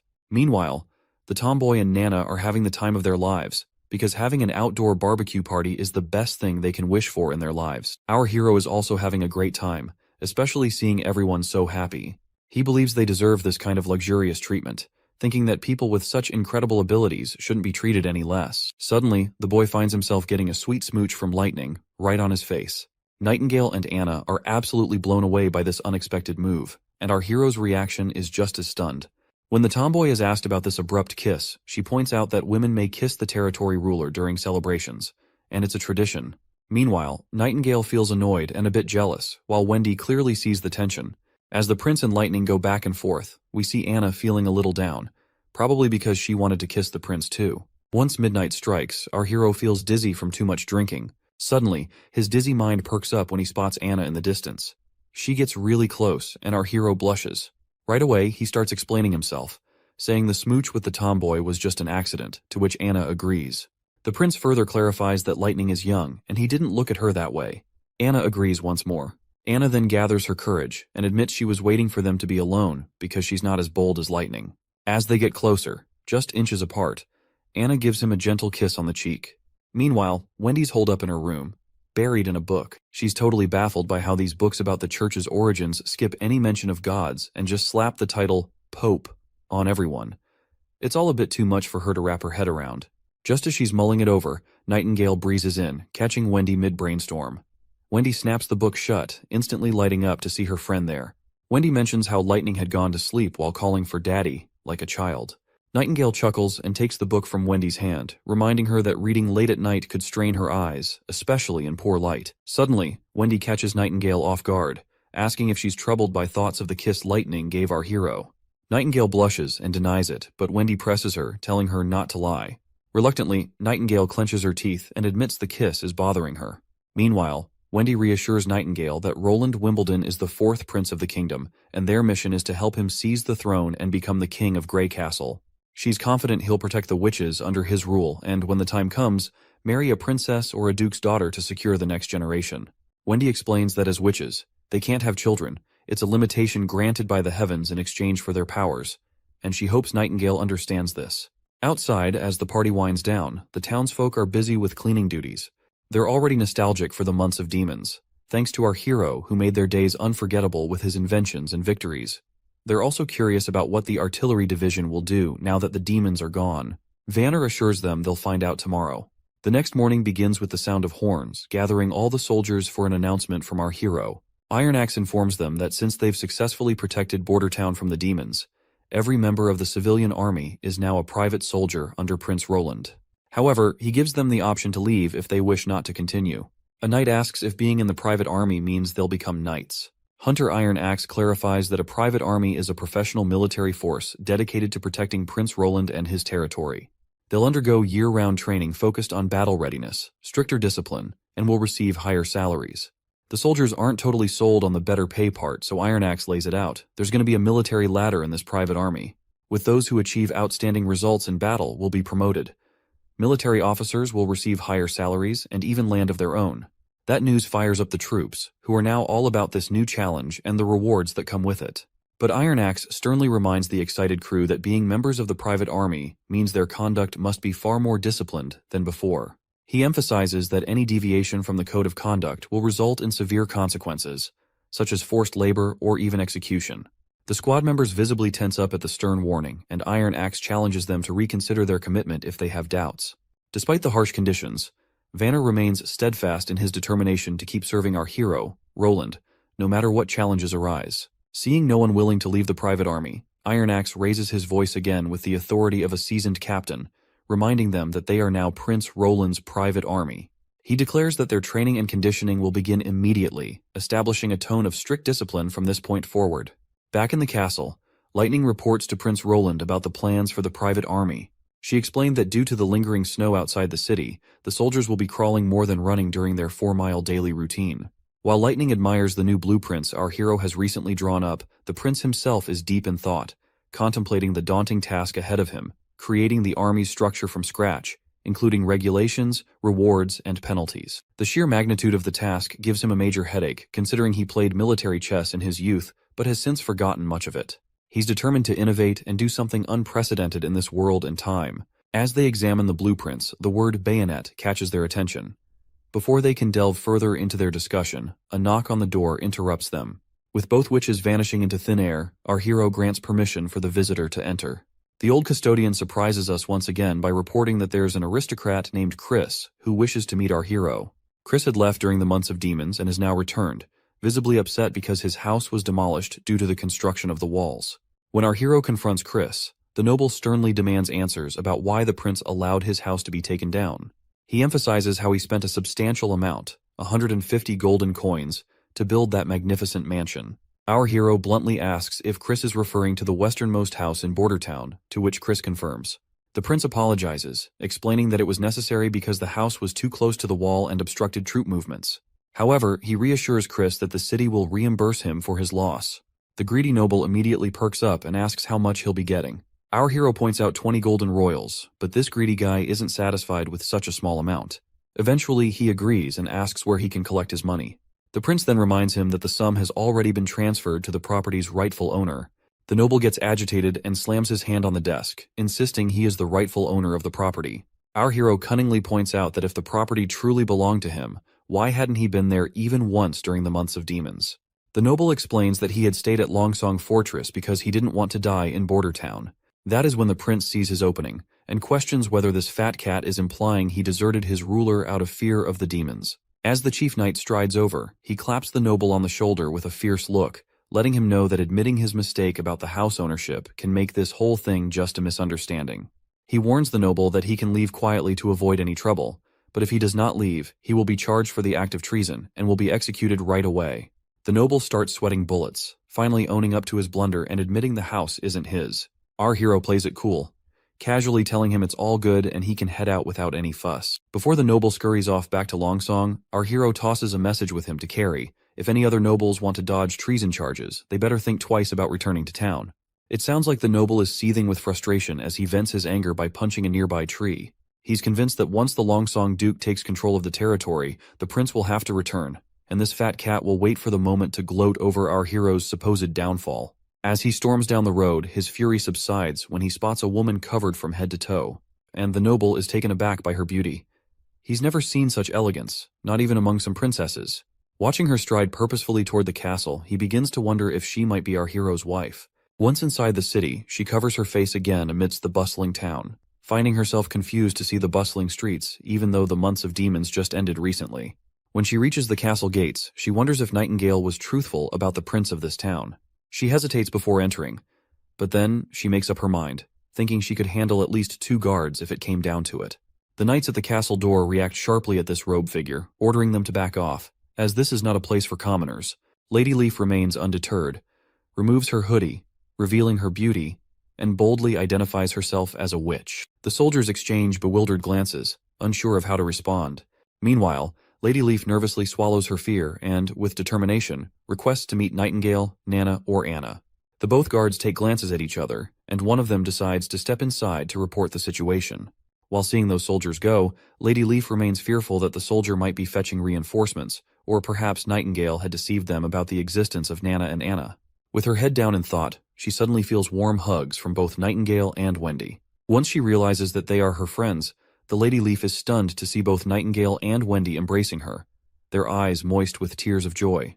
Wendy whispers a heartfelt "welcome home" into Lady Leaf's ear, which causes her to burst into tears herself. Meanwhile, our hero is seen yawning, and Wendy brings him some tea. During their tea time, our hero inquires about Nightingale, prompting Wendy to happily reveal that Nightingale is welcoming a new sister who has recently arrived. Our hero nearly chokes in surprise at this news, while Wendy enthusiastically mentions that the sisters from the association have come to Border Town. Shocked and excited, our hero asks Wendy if they were not looking for the Holy Mountain, to which the woman explains that only 7 witches remain, as the rest were obliterated by the monsters during their adventure. Lady Leaf then apologizes, mentioning they arrived while our hero was asleep, and asks for forgiveness for letting the witches enter the castle. Our hero, on the other hand, is thrilled to have more witches join them, no matter their skills or how many there might be. Wendy, though, drops a hint from Lady Leaf that these gals aren't exactly warriors, which means they might not be much help in a fight. You see, under the Stone of Divine Judgment's influence, these witches are kind of limited in their combat skills. But hey, the prince is cool with that. Having a witch who can zap things with electricity means no more dark nights, and one who can sculpt stuff means skipping all that refining and molding hassle. It's got our hero daydreaming about how much he can jazz up this ancient world with technological advancement using the power of witches. Nightingale abruptly snaps our hero out of his daydreaming, dragging him back to reality, reminding him that everyone is waiting for him. Shortly after, everyone gathers for dinner, with all the witches present. Our hero is pleased to welcome them to Border Town and hopes they enjoy the food, encouraging them to ask for anything they want. Lighting enthusiastically chimes in, agreeing that our prince is quite the generous guy and mentioning how he's always open to new members as well. One of the witches scolds Lighting for being so casual with our hero, but our hero dismisses her concerns, saying they don't bother with titles or formalities, and urging everyone to start eating before the food gets cold. Meanwhile, the other witches watch Nana and Anna using what look like 2 little sticks to eat. These newcomers have no idea how to handle these utensils, so they can't help but stare in confusion. Regardless, everyone digs into their meal, thoroughly enjoying it, and once dinner ends, our hero finds himself poring over documents detailing each witch's abilities. After reviewing everyone's skills, the prince realizes that there isn't a witch capable of shaping materials or generating electricity. This realization means our hero's plans for progress towards modernization will need to slow down a bit. However, he acknowledges that there's enough talent among the witches to meet their current needs. The first witch our hero takes a liking to is Lady Leaf. Not only can she increase fruit yields, but she can also control all plants freely, making her an ideal candidate for agricultural expansion. Next is Scroll, a witch with inhuman memory that operates 24 hours daily. After her maturity, she is now able to recreate any book she's read, making her perfect for teaching. Then there's Hummingbird, a cute witch who can make things weightless or adjust their weight with her magic. This makes her invaluable for lifting cargo or adjusting payloads. Fourth is Soraya Zoan, from a merchant family in Grey Castle's capital. She can recreate lifelike landscapes using her magic brush without needing paint, ink, or paper, which makes her essentially a walking camera. Echo, the 5th witch, hails from the southern continent and can replicate any sound, making her a master of sound illusions. Finally, Lily, who just turned 16, has the ability to prevent food from rotting, potentially helping with food preservation. But our hero has yet to figure out if her powers can also kill bacteria. However, after Lady Leaf, the 7th witch, known as Moon, is the most intriguing witch. A young girl who doesn't talk much but is a priceless asset because she can magnetize metal. Her ability was upgraded after maturity, and now she can magnetize almost anything. Nightingale reveals that Moon was regarded as the most useless in their camp and often bullied by their teacher, Kara. But for our hero, magnetism means he has a way to generate electricity, which is the oldest trick in the engineering books, and all credit goes to Faraday. With electricity, they can have light, and it won't be long before another miracle happens in his territory. He decides not to categorize the witches into battle and non-battle categories, but instead prefers to place them into 3 large categories. The first category is self-reinforcing, consisting of passive abilities that are not affected by the Stone of Divine Judgment. The second category is summoning, and as the name suggests, the magic is summoned outside the body, but with an area of effect of 5 meters or less, and this ability can easily be suppressed by Stone of Dive Judgment. The third category, power attaching, is all about directly attaching magic to their target. The process is slow, consuming a hefty amount of magic, and can be interrupted by the Divine Stone of Judgment. However, once the conversion is done, the added properties become intrinsic to the object. They remain effective even in the presence of a Divine Judgment stone. Once he sorts everything out, he calls it a day, knowing that things are about to get a lot more hectic from here on out. But that's a story for another day. I'm sure you all enjoyed the journey as much as I did. Even after reaching this point, we're left craving more, eager to see how our prince will achieve the utopia he envisions. And let's not forget about the intrigue of church politics and the mysteries surrounding the demons. There's so much more to uncover.